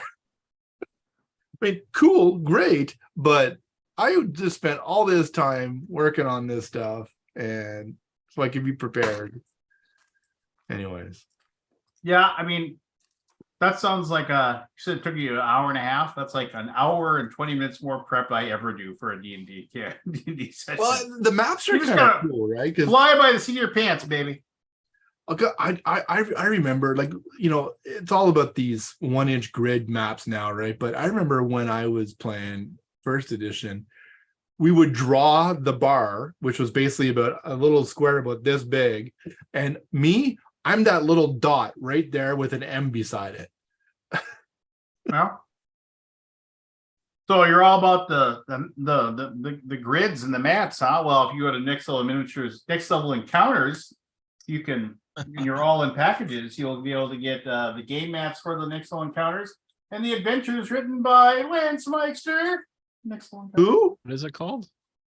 Next Level Encounters, baby. Next Level. They said Mixel. Nope, Next Level. That's the campaign. Saying It went live today. Pixelix or Yeah, I whatever. thought it was That's Mixel. Him too. I never pronounce that. Has he ever been in any of the DC movies? No. Oh, too bad. He was just like a couple of characters on TV shows. Well, and he's an idiot that if he says his name backwards, he vanishes. So if he says Vixel Plixum or whatever, These are some pretty fucking nice minis, I gotta say. yeah, baby. Next Level Miniatures returns with a new kit. Nice. That's my voice. Whose by the voice way. is that? Oh, it's mine, obviously. Oh yeah. Where'd you get the voice actor from? Fiverr? No idea. Fiverr machine. Traps and Next, we use AI Liquor to store make the down the campaign street. books. Is this AI generated? When you make Could me be. with a shadowy motive, trades tales. Only the best. Only the Yeah, what's your AI disclosure? I don't see any AI disclosure. I don't think we have any. It's With the coming. experience of bringing 2 Kickstarter campaigns to fruition, we have a firm. What is this 2? I thought you've done millions of these. Yeah. Oh, it's a different company. Different. Yeah, I mean, as far as I know the artist that we hire, and he lives down in Brazil, and he works for peanuts. That doesn't sound like a Brazilian accent. Looking for camaraderie on the road. The Said artist. the artist, not the sound. Camaraderie. Skirmish between local Camaraderie. enforcement The and artist. ruffians. Who painted these? Is he Australian or something? I can't remember. Those are is that all? actually painted renders. From there, dealt. Disclosed? Just kidding. What? Yes, it says painted renders by them. Dilapidated under. So Cool. Well, good luck. thanks. I have so many stinking minis. I'm never buying minis again. Oh, I know. I mean, I've got literally like boxes and boxes and games filled with gray plastic, never to be painted. Ever. Even bought that stupid undead Galactus or whatever it is. Did you? Yeah, it's a massive huge box too. You'll Don't never have to paint game. it. Play initials already? Yeah, Anthony. We could play another one. We Wanna can play play. another No, one? let's open a new box. Let's crack over the new box. Let's do it. Let's do it. See if Barry too Matt wants to comes play. in. Fake Barry. I'm Well, sure Mr. Initials won't mind. We need to lighten Crushing that us. mood up a little bit. I'll play, but I need a minute. Okay, you take as much time as you want, Anthony. Take as much time as you want. You'll Give us catch a up when you get 4-question back. lead, you're still gonna fucking win. Yeah, you'll get I know back. we'll spot ourselves like 5 clues. now I gotta go get the other box. Oh, Oh my god. It'd be like, Anthony, you need to run the table to win. Yeah. And Anthony won. Yeah, anyways. It's just a matter of time. I went to Wawa today. Specific. No, I'm sorry. Wawa's like a Bucky's here. That's I was a thinking of smaller Wawa. it's like a Buc-ee's. convenience store up in Yeah, the it's northeast. a little bigger than a convenience. But anyway, but I went there specifically to go to the ATM to get cash. Right? Specifically. So I get there. Jess said I wanted something. She wanted something. So I went. I got everything but the cash. Oops. Yeah. What do you My need cash for? memory is so fucked up anymore. What do you need cash for? To buy weed. Oh, the It's- cash only business? No, I can use a card, but they charge a fee through the banking and all that. It's just cheaper Oh, for me yeah. to get cash. But yeah, for a while it was only cash because again it's not federally, but banks opened up and all that. There's a whole industry. That's one of the main actually. plot points of what was that show? Billions? I've never finished that. Billions, Yeah, yeah. I started It was one of the main things. That's how There's they a whole trapped it. That's how they trapped it. Oh, that's a spoiler. I didn't know there was another season coming. I thought it was over. So did what? I. Billions. Billion. You watch Billions? I tried to. I just never got into Oh it. my gosh, it's so good.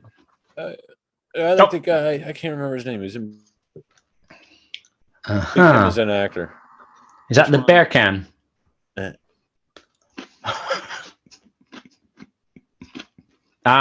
The smoking can. Smoking Cam. Billions. Who's in that? That's Paul Giamatti and Damian I am- Lewis. Who? Damian Lewis. Damien. Yeah, that's him. Damian Lewis. Yeah. Yeah, I liked him. He was in Band of What Brothers. movie is that? He played Winners. Oh, It's a Billionaire. show. Billions. It's called Billions. It's like Yeah. 6 or 7 seasons now or Is something. it good? I love it. Yeah, I just fell off of. I just forgot it came back on it all. I did the same thing with that Succession. I watched the first or It's a good second, one too. and then I couldn't get into that. Oh, yeah, it's already started. I'm not watching anything. I'm just waiting for the new Babylon 5. Justified came back with a new season too. They doing one? Apparently. After the success of the last film that just came out. the animated film. There's definitely going to be an animated series, but they want to get the real life series up and running. They've been trying to do that for years, though. I mean, we'll see. Yeah, Like Bruce Stargate, Willis. they've been trying to bring that back for years too. Yeah. Well, why not? I'm already like 7 episodes behind. But we know what Scott's doing this Gotta weekend. catch up. Oh my gosh, got some watching to do. And he Oh, says it's a he great has no show. time. I love it. I really don't want to eat this whole chocolate cake. I may though. It's hard to stop. Yeah. So, Andy, does this mean your wife could jump on your computer and plays you? Would that score Pardon? still count? It's talking to Andy. He's missed their initials though up. Well, I didn't want to slow you guys down, so I figured I'd just go on the phone too. He's double boxing. He's got two entries. Almost looks like the Brady Bunch. We need 2 more. Where's Evan? I don't know. I don't know. He might be. working? It's He's what? working on his games, all the millions of games he's making. It's what, 10 there? He might be on soon. Yeah, I mean, come on. Yeah, any news on when After the Empire is coming to Kickstarter? Is it just sometime between now and Christmas? Lantu boy?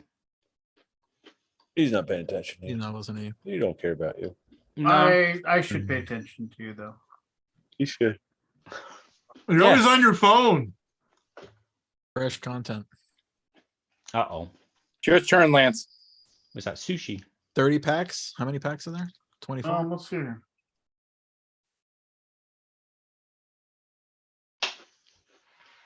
So I recently treated myself, Lance. I bought myself The Meaning of Life. I haven't seen that film in over 30 years. Oh, really? For this is the meaning of life. What's the point? Why are we here? Give me a bucket. My, Yeah. my favorite line in the whole movie is improvised. Which is? What is it? I didn't even have the moose. Yeah. Oh, yeah. Oh, then he dies. Yeah. Oh, he's already dead. They're already dead, yeah. All right, I'm going back on the computer. Hold on. Wafer thin mint. Would you like this away? Wafer thin. But it's just wafer thin. My daughter loves it. That wafer thin line is part of my everyday vocabulary. It's Mm. wafer thin. But it's a wafer thin. Wafer. Cream fraiche. What was the thing with the fish? It was supposed to be about fish. It was I the whole film that was, one I felt was just like a weird outtake of the thing. Double screening. Oh wow, look at that. Life of Brian's one of my favorites, I think. it is still the best. No, I'm Brian, and so is my wife. He's not the Messiah. He's a naughty boy.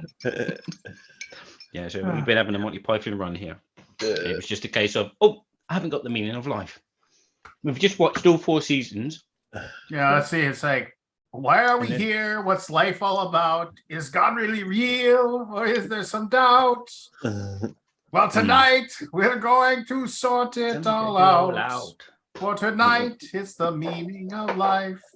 Oh, every sperm. is What's the point of all this hoax? Is it the chicken and the egg time? Are we just yolks? Nipple cam. It's a good movie. It is a. I mean, there's some stuff that clunks, but most of it is. I love the scene where sex education class and they're too busy trying to watch like the. Timothy, what you doing? Oh, football game outside the window, eh? Well, come over here. Put your head in the corner. Yeah, Oh, I see you have the machine that goes ping. Yeah. Yeah, and then what is it? The whole everyone. Yeah, it's like it's like they try to convince the lady. Can we take your kid? Take your liver too. What's this? The liver donor card. Well, we need it. All right. So here we go. Again. Dun dun dun. What is it? ME BD. Biggest BD? stickers. UC. I see what? I see wieners. Lucky. Do I sit this out? Because I'm no good at this. It won't Andy's matter. I know here, what none my of us score are. counts as Barry's score. So It won't any matter. questions I answer go to Barry. It won't matter. Anthony's just gonna crush like he always does. So. Let's play a different game then. Let's play. I can't even think of things that are UC. You know, actually, like I'm Yeah, sorry, this is- the Monty Python Meaning of Life. One of the things that makes me laugh every single time is there's that whole, and I maybe there's a Meaning of Life, but there's this scene where they have the guy that like his leg gets taken by a tiger. They're like the British soldiers and the thing.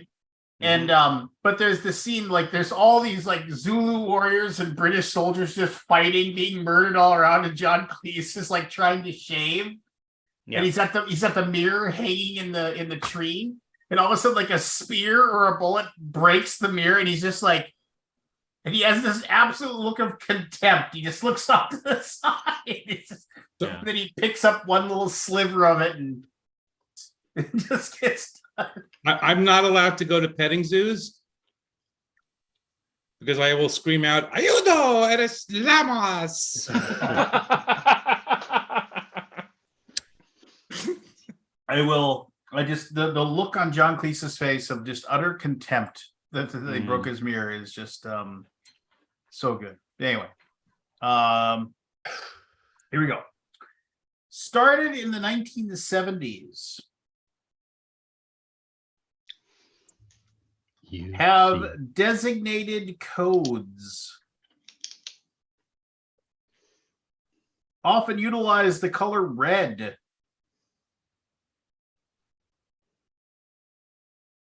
There are thousands in the United States.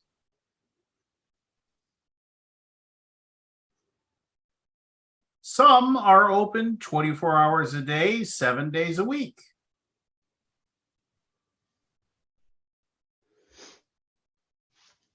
Final clue. Deal with non-emergency illness and injury. Anthony. Matt. Urgent care. Urgent care is correct.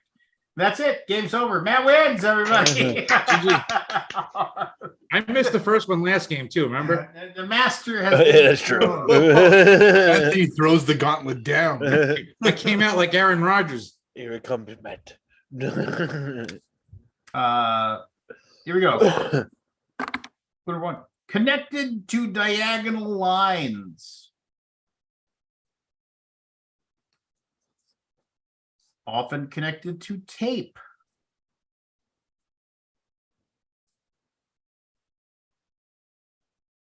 Known for the colors black and yellow.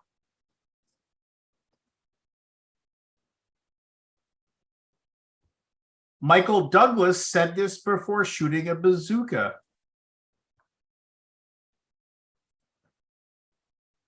Anthony, Go ahead. under construction. Under Construction, construction is correct. That was in Falling Down, right? Falling down. That is Yeah. correct. Good fucking movie. Yeah, and then Yeah. I'm the bad guy. Was it good? Yeah, For this time. and then he actually like right before he gets shot, he squirts Robert Duvall, and he's like, I had you, because because the water hits Robert Duvall before he shoots. So anyway, here you go. Sometimes connected to not working.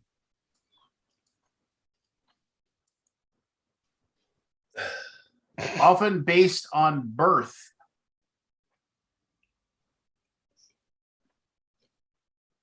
Often- Barry, Very upper class. upper class Yeah. is I correct. had that.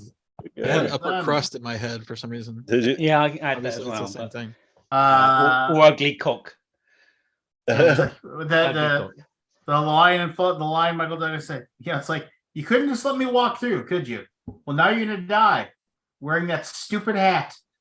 Did we move on from that question? Yes, but it made Guess me not. think of it made me think, you know what?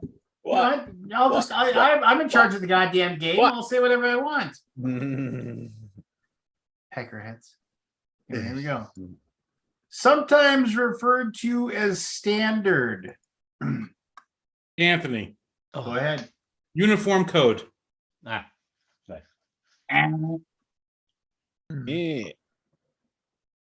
It deals with location.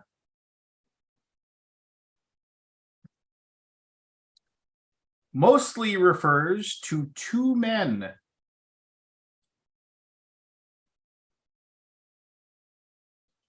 Sometimes connected to spikes.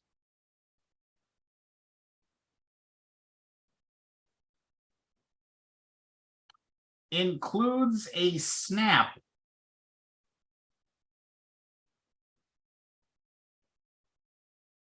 Final clue. This is a position a quarterback is commonly found in. Aldi. Under center. Under Center. center is correct. American questions. American Good. question. I don't even Yeah. know what that is. Sports ball American questions. Yeah. Clue number one. A 1974 album by Seals and Croft. It's Anthony all over, isn't it? It's all over. his- Yeah. Clue number two. Has frequently appeared in legal arguments.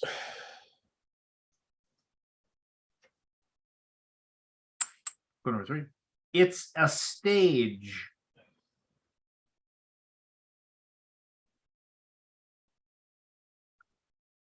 Clue number four. Should avoid drugs and alcohol. Anthony, What? Go ahead. unborn child. Unborn child is I don't know what correct. the clue was. There we go. Steph. Clue number one. The fifth clue made me cringe. I'm glad connected to former NFL wide receiver Ray Caruth. I don't know who that is. He was a Carolina Panther wide receiver that was like everybody considered he was going to be like big up and coming, and then he like got a girl pregnant and he was going to have to pay child support, so instead he hired somebody to kill her. And, Naturally, yeah. Yeah, naturally. And Never heard of yeah, and she died, and the kid lived, and he got out of prison, and he was, I don't know what happened with the court case, but he may have actually gotten custody of the child. He That's basically even worse. was like, he's my son, and yeah. You didn't get like life in prison? I don't remember. I remember he got like 9 and out 20 years. Yeah, I mean, I don't know what it was. I mean, it was. Wow. It's just it's a crazy story. I remember it came back into the world or whatever because of the fact that he was released. Was released on October 22nd, 2018, after serving 18 years. Better on good behavior. So the kid wasn't like still a minor. He can't be a minor. No, but he is mentally disabled. Killing. Yeah, so it just All right, let's move on. yeah, you move on. Yeah, It's a pretty horrible story. Anyway, clue one. After over 40 years old. Clue number two. Included Gillies Club. Clue number three. Was choreographed by Patrick Swayze's mother. Anthony, Go ahead. urban cowboy. Is correct. So your clue. Yeah. You were the only one that's gonna get that. Yep. So it's a sexual position. Ah. Yes. Clue number one. Movie, man. What was the gimme clue on that one? Oh, Gilly's Gilly's clue was American Romance movie starring Deborah Winger and John Travolta that featured mechanical bulls. The one I got it. You wouldn't have got it? Probably not. Have you seen it? Nope. It's a good movie. You should watch it. Is it good? Yeah, it is. Well, if I remember. It's over 40 years old. What's that mean? So are you? So are all of us. It's about bull riding. No. There's a mechanical bull, and there's a Yeah. very provocative moment of a girl riding the mechanical bull. Remember, it was the 80s, Scott. Yeah. Clue number 1 appeared in 2001's The Fast and the Furious. Number 2 appeared in 2012's 21 Jump Street.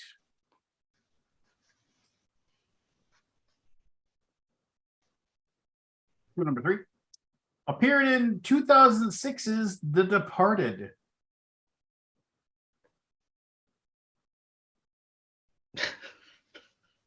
Number 4 appeared in 1992's Reservoir Dogs.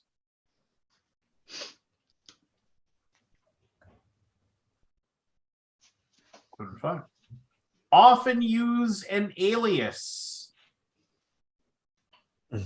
Anthony, Go ahead. undercover cop. Is correct. Damn it. Undercover cop. Here we go. Like, I think it was a half a second there. Hmm. Debuted in 1994.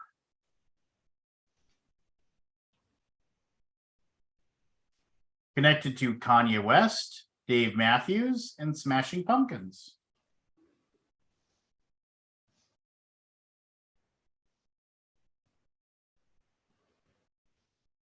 Connected to SummerSlam 1994.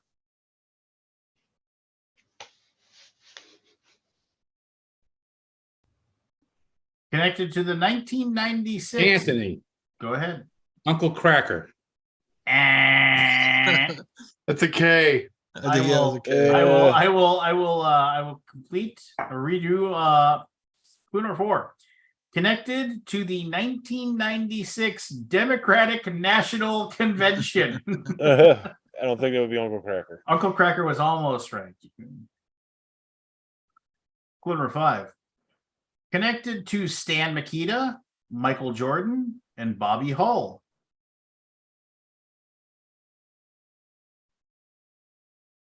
I know what it is. I just don't know what it's called. Final clue. This arena is located at 1901 West Madison Street, Chicago, Illinois. 5. Matt, Matt. Universal Center. And 5. That's Paris. 4, 3. Anthony, You can't. Aldi. 5, 4, 3, 2, 1. No idea. Barry. Barry. 5. Okay, 4, Anthony, your Uncle Cracker, is that like the TV version of South Park, the movie, where they say, "Shut your stupid mouth, Uncle Cracker. You're the one that shut your mouth, Uncle No. Cracker." I think that's Barry not Uncle Reynolds. Cracker, Yeah, by the way. you got a guess? Different word. The Union Center. That's what I said. TV version, Scott. TV. I know it. Ugh. It is United Center. United yeah. Center. Yeah, there It's a you big go. swing. I Ugh. I thought that, but I had it like at the third or second or third clue. I mean, it's like I don't know what the arena is called, but All right. All right, Here we go. Lance gets a point. Yep. Woo, go me. Oh no, All right. I asked the guy who made the game. Clue number 1. Often connected to class. Clue number 2. Another word commonly falls in the middle of these two words. Clue number 3. Deals with titles.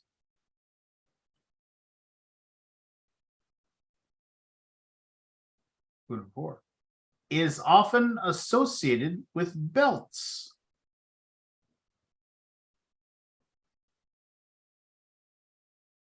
Clue number 5. Was connected to Brock Lesnar.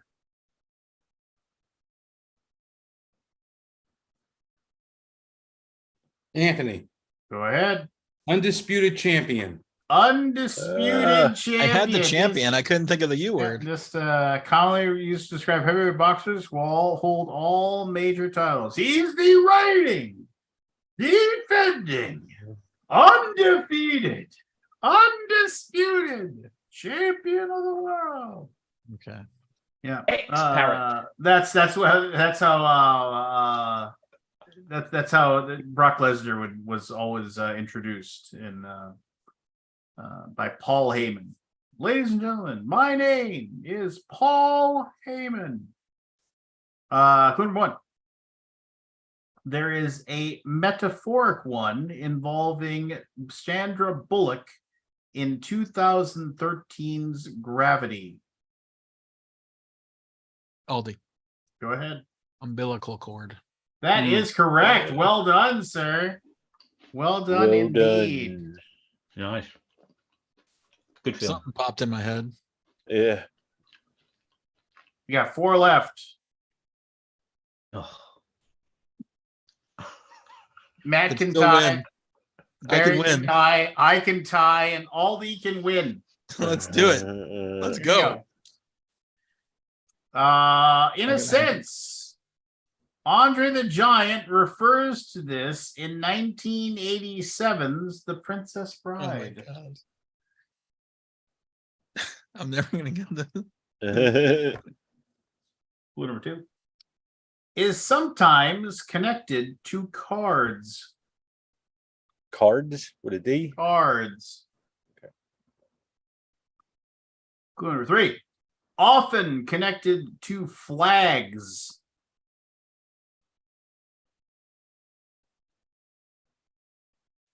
Clue number 4. Was famously connected to an Oregon running back in 2009.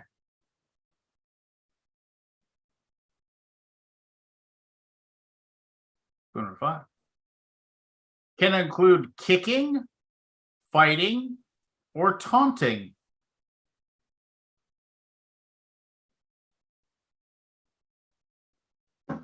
Final clue. In American football, it results in a 15-yard Anthony. penalty. Anthony. Unsportsmanlike conduct. Unsportsmanlike conduct. And you can find it on YouTube. One of the best calls ever in a live game was like 15 yards, something like that. He was down there giving him the business.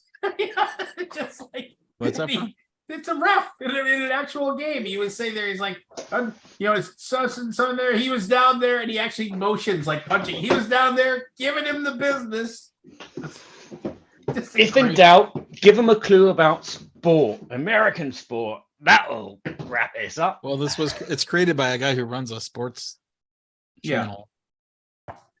Number 1 appears in Grand Theft Auto 5. Oh, haven't played 5. Number 2, often involved in traps. There's a trap. Number 3, they're meant to blend in.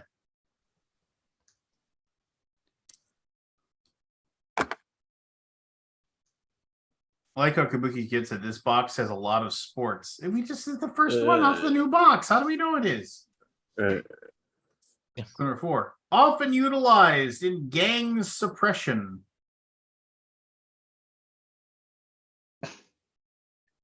Number 5, often connected to detectives. Barry, undercover cop. We already had that one. Yeah, that's what I thought. Well, final Here comes clue. the sports question.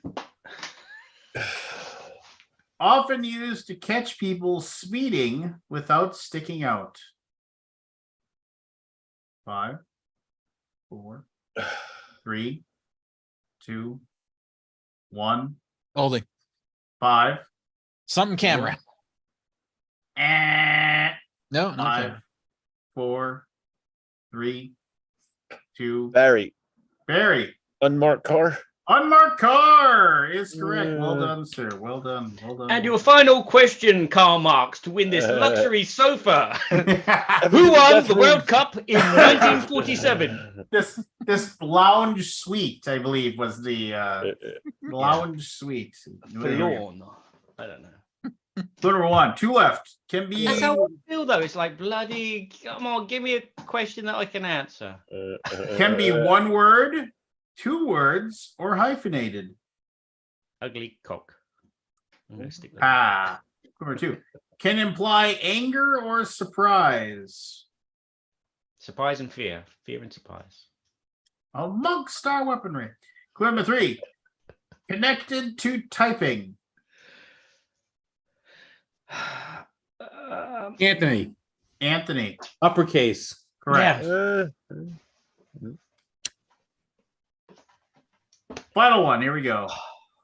Clue number 1. These are often pink. Bobby. Clue number 2. These should not be eaten. Bobby dolls. Anthony, Go ahead. unicorn cocks. That's correct. Who knew? Who knew? And clue number 3. Sometimes treated as targets. Bobby dolls. Clue number 4. These disinfect. Matt, Urinal urinal cake. cake is correct. Nice. Ugh. Way to end that series. Yeah, I thought it was something cans. it was tough letters. Does Evan have a commentary? Was there about any the- people in that? Was there actually any people in that? No, I I don't don't think think there's there any- was. I don't It think there wasn't was Uncle anybody by Cracker. name. You know, like Uncle Cracker. I knew there was. It was weird. Like I couldn't come up with I was that. waiting for Uncle Charlie. Yeah, so was I actually. Hey, Evan, how did your playtest? I'm assuming after the Empire go. Oh, it was good, man. Yeah, it was fun. Josh was positive about it. And he only made fun of us for personal things rather than for game design things. Oh, that's nice. Yeah. So, well, there you go. Yeah, it went well. Yeah, you It is. was fun. It's always a good, I never get to hang out with that guy anymore, so it's always fun. Oh. Oh, Oh. All together now. Oh. Oh, Are you going to Essen, Evan? Is anybody Me- going to Essen? No one's going. Right? I'm going next year. Oh, Barry too. My Barry ticket's too. there. Big Barry's I going. heard the app is pretty good. It is. I was looking at it yesterday. Is it called Essen? What is the app? Yes, called? SN23. Spiel Essen 23. 23. Spiel 23. It's actually the same app from last year, but they've updated it so you can like see the games that each publisher is putting out this year, and also like schedules. So if there's like signings from authors and that's cool. artists, it's all scheduled on there. It's called Essen 23. Sorry, Spiel 2023. Spiel 2023. Are you looking forward to anything there, Barry? Fake Barry? Yeah, earning lots of money. Big Barry. What are you going to be doing there for money? I'm Is it- demoing. Is Oh, it okay, on nice. iPhone? Yeah. It's not on the I. Yeah, it's on the iPhone. Is it Spiel 23? It's on the iPhone. On the iPhone. Let's see. Oh, Spiel 23, not 2023. What's that other shit board game Alright. app you got on there? Come on. What? There's that BGG one. I do. Yeah. Night, guys. All right, Matt. See you. Hey, man. See you later, Matt. Good luck. Thanks. Chin up. Yeah, I'm out Adios. too, guys. I'm sorry to hear about your place, buddy. Yeah. Yeah. Yeah. Good luck with it getting repairs. It sucks. We'll see what happens tomorrow. Bye all. Yeah. See Bye. you, Anthony. Yeah, Anthony. So who won? Did I miss something? Did I blink? Did I fall down like a universal cataclysm? No, it's not that. That No, You see- unicorn cock. A unicorn. I fell down a unicorn cock. Mhm. Yeah.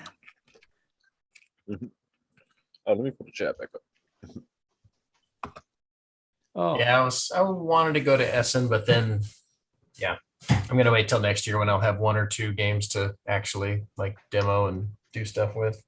Do you have numbers on it, Evan? Like, can you sense which crowd, like European or first America, likes the game better? As far as what?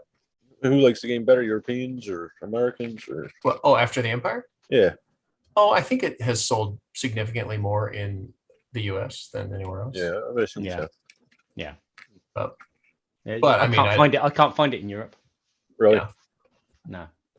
I mean, I know they have like a couple of localization partners, but it's not. It's hardly Europe wide. Yeah. Kind of thing. Yeah. I think there's one. Pretty cool One that I forget which locality, but there's one in Asia and one in Eastern Europe. Hungary, is that right? Lance would know. What do I know? Paying attention. What were the different locations for localizations for After the Empire? Somewhere in Asia and maybe Hungary, or It's Hungary, and then it's where was it? was it Chinese? I think it was Chinese. Yeah, I think it was Chinese. And those were the only two, right? Or was there another one? Can't even get Depends on if Shane signs it somewhere else. I have no idea. Those are the only two I can think of. Oh well. I still have not Kickstarter played it. It's okay. I still forgive you. I wanted to at BGG Spring, and I just forgot about it. It's all good. Yeah. Yeah, so what am I looking forward to at Essen? Ooh, probably playing a copy of Age of the Empire. Age of the Empire. It's a good one too. Age of Empires. If they can find one. Yeah. No, I'm just looking forward to just meeting people. Yeah. The amount of people that come past the booth, friends and people that Yeah. I've worked with and people I know. And then just teaching people and enlightening them on the fun of certain games. Mhm. So how long of a flight is it out there? Barry lives right across. Yeah, it's 5-hour drive for me. Yeah. Oh, that's not that bad. Yeah. Okay. Yeah. That's not that bad. Friends eat that for Germany. Yeah, France and Germany are like that. Yeah. For some reason, I don't know why. So Scott, who I know Lincoln and Nicky are going. Who else from your crew's going to Essen? Laney. No, Laney's not going. Beth, John, Jeff and Christine are going this time. I think I'm probably forgetting somebody. Zarek? Yeah, Eric. Candace. Candace. A decent number of folks. Yeah. It should cover a good lot of ground. Yeah, there's a lot of games this year. Yeah. Crazy, just keeps coming. Yeah.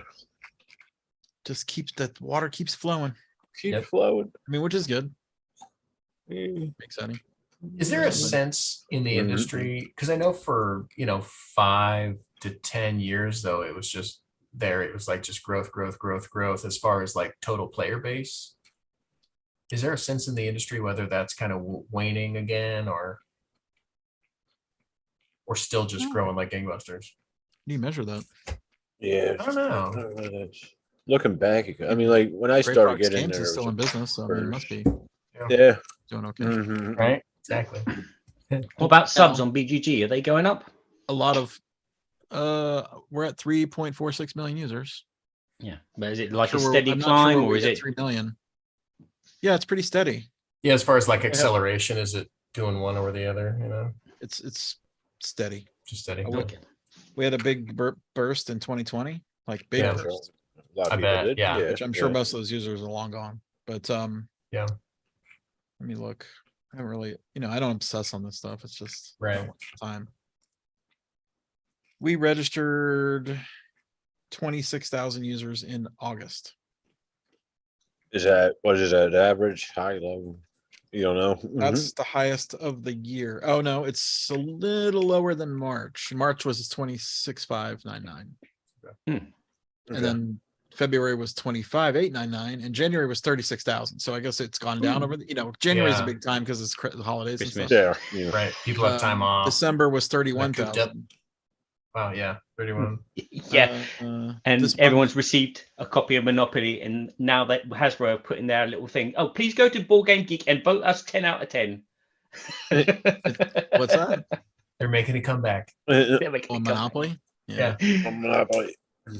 I got that new Monopoly after then I saw Tom's review and it's terrible. Apparently the Scrabble one. Oh, is it? Okay. It's a bad game. How the hell do you mix Scrabble and Monopoly? That's what I was curious about. I was like, oh, I'll just buy it. I mean, it's only like $20, so it's like not Right. really So you're like, hey, give it a try. I'll just throw it on the BGG shelf. I'm not going to play it though. Yeah. So in the past year, we've gone 36, 25. I'm just reading monthlies. 26, 26.5, 25, 8, 24, 1, 21, 8, 25.5, 26.1. So 20 to 30,000 a month. Yeah. I guess 25,000 a month would be the average. Yeah. 2022 was a little Yeah. on the lower, is about 22,000 a month Okay. average. Yeah. And then in December we hit 30. Right. One. Right. Yeah, 20,000 a month. I mean, it's been the same for a couple of years. I mean, 2021 is even almost identical. Really. Just a steady yeah, it's just steady. Yeah. Now in 2021, sorry, 2020, April, we had 44,000 I wonder why. registered, Yeah. 36,000 in May, Yeah. 27 in June, 26. And then it tapered off. Yeah. 30, Yeah. 30 tabled off. But then in January of 2021, so December of January of 2021, December 2020, January 21, it was 35,000 in December and 40,000 in January. So we had a real big spike. Right. What about hits? But we do get you count about like hits as well. we do like 1 billion. Billion hits a year. We do like a year? about 100 million a month. 100 million hits. I mean, it's paid. Sounds so ridiculous. Yeah, What the numbers? Those numbers, yeah, it just sounds like. How much money did you make? 8 bajillion? Oh, we didn't. Yeah, It sounds like the code that's the going money's into like the- not. So yeah. There's the B is not the B word is not there. Tens of dollars. Yeah, we made Tens of tens of cents. dollars. You got billions of cents, Scott. I I'm mean, sure. but it's. I feel it's. It's. I don't been- know. You have to figure the it's math not out like- on that. I don't think it's waning. Yeah. BGG is not really waning. I would say. Okay, it's just- that's good. It's just staying the same. Yeah. It's interesting to go like. Let's go back 10 years. Let's go. Right. Yeah. Let's go to 2010. Can we Sure. really? How will we inflate for 2010 adjustment, yeah. January, we had 8,000 signed up. 6,400, 6,000, 5,000, 4,900, 43, 4937, 5137. So Right. under 10,000, it was well under, it was 5,000 to 6,000 a month Yeah. back in 2010. Yeah. And I thought we were hot shit back then. Right. So yeah, significant growth. I believe me, I don't dwell on the numbers anymore. I mean, I Right. occasionally, I've got the numbers here, but I'm like, doesn't Yeah. really matter. Right. Unless you're going to do something with that info, probably. Yeah. Yeah, I mean, it's users come and go. Right. That was the year I registered. Registered like there was Do about. you ever purge people that don't log in for a long time? We don't purge. You don't, or you do? No, we don't. Don't purge. Well, yeah. Why would we delete it? Yeah, I mean, if you come and rate games and why would I delete that account? Doesn't matter. What if somebody logs in one day and then cruises around your website for a little bit, then leaves and never comes back for 8 years? Doesn't do anything. What's the point? Why would I delete that? No, I'm just asking. Maybe no, we don't. Because then you're gonna always have someone come back and be like, "Where'd my account go?" It gives you Don't worry, I can't remember my password. Yeah. I mean, the biggest problem is people change emails and they don't have any access to the old email system. So that's sort of a problem. But what's the danger of giving someone's account? They can change their ratings. Is that the biggest danger? There's no money involved in BGG. I mean, it doesn't have any financials. Yeah. Not like Rotten Tomatoes then. No. Well, does Rotten Tomatoes have financials?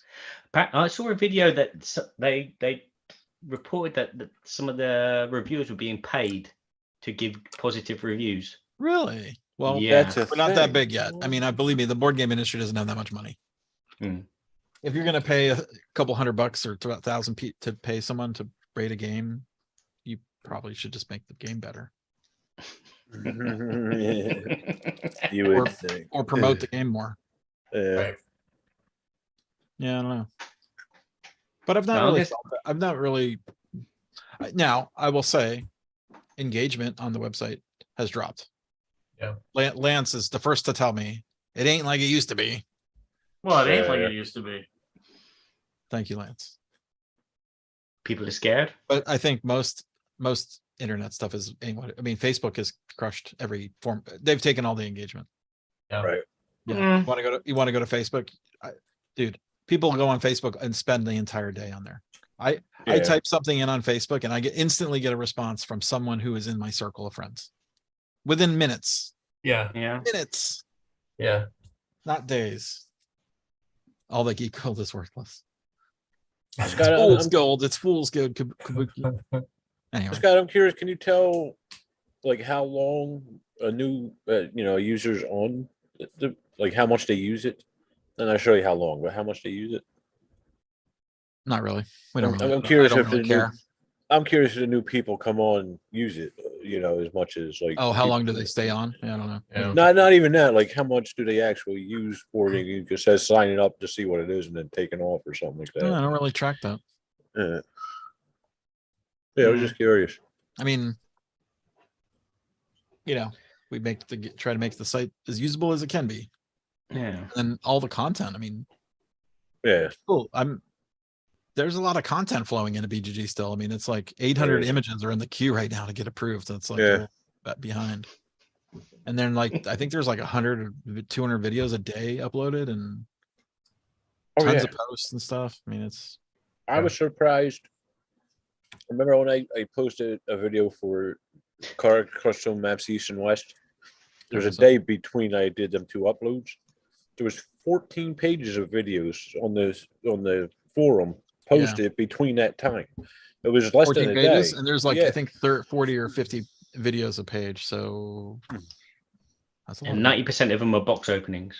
Yeah, I have opened a box. Here you go. So I've been noticing, and this is nothing against Tom, but I've noticed they've been doing 2 to 3 minute reviews now. I'm like, geez, they used to do like 10 to 15 minute reviews. Is it a review or a first impression? There's a review. They got a full on score. That's a review, in my opinion, right? If you score the game, that's a review. Yeah, but then again, it's I used to literally do that under 3 minutes. I used to do that. There were games that I played for the Dice Tower, and it was like I played it once or twice, and it was called a review, and it kind of a first impression, because some of those reviews I can go back to and tell you that review is shit because I've played the game another 5-10 times and I see it from a different perspective now. Yeah, for sure. So I guarantee you that most of the games are not played more than once. Yeah, almost guaranteed. I guarantee it. I'm not. Yeah. Well, that's why I don't. I'm putting words in the Dice Tower's mouth, but I don't think I think Tom has basically always said, doesn't take me more than one game to understand it. Yeah. So. Yeah. But I know what you mean. I forget what game I played a lot more. Azul, I think, is one of those games that I thought I knew it all, and then I didn't really.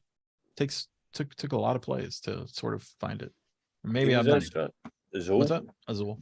Azul. Yeah. Yeah. I'm gonna say goodbye because I got to get the young one off to school in a moment.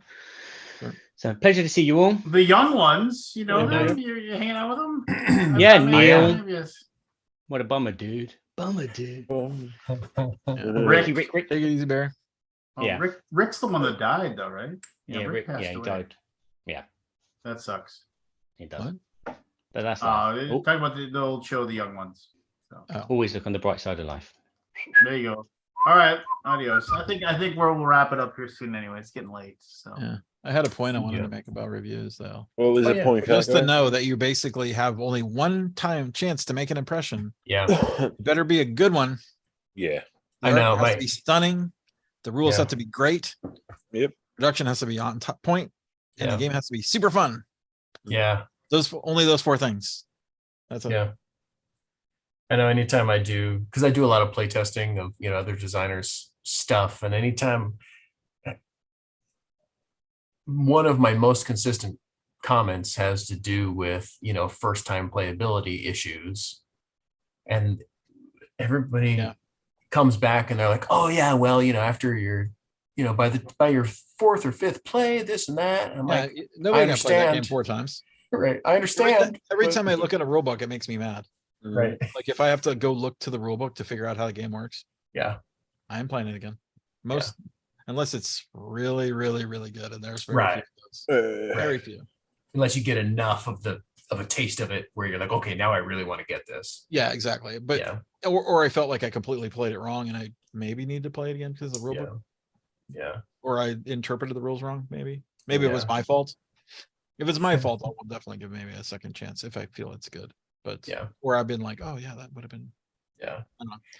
I'm just always surprised at the pushback I get, like when I give feedback that's kind of geared around first play experience. Oh yeah.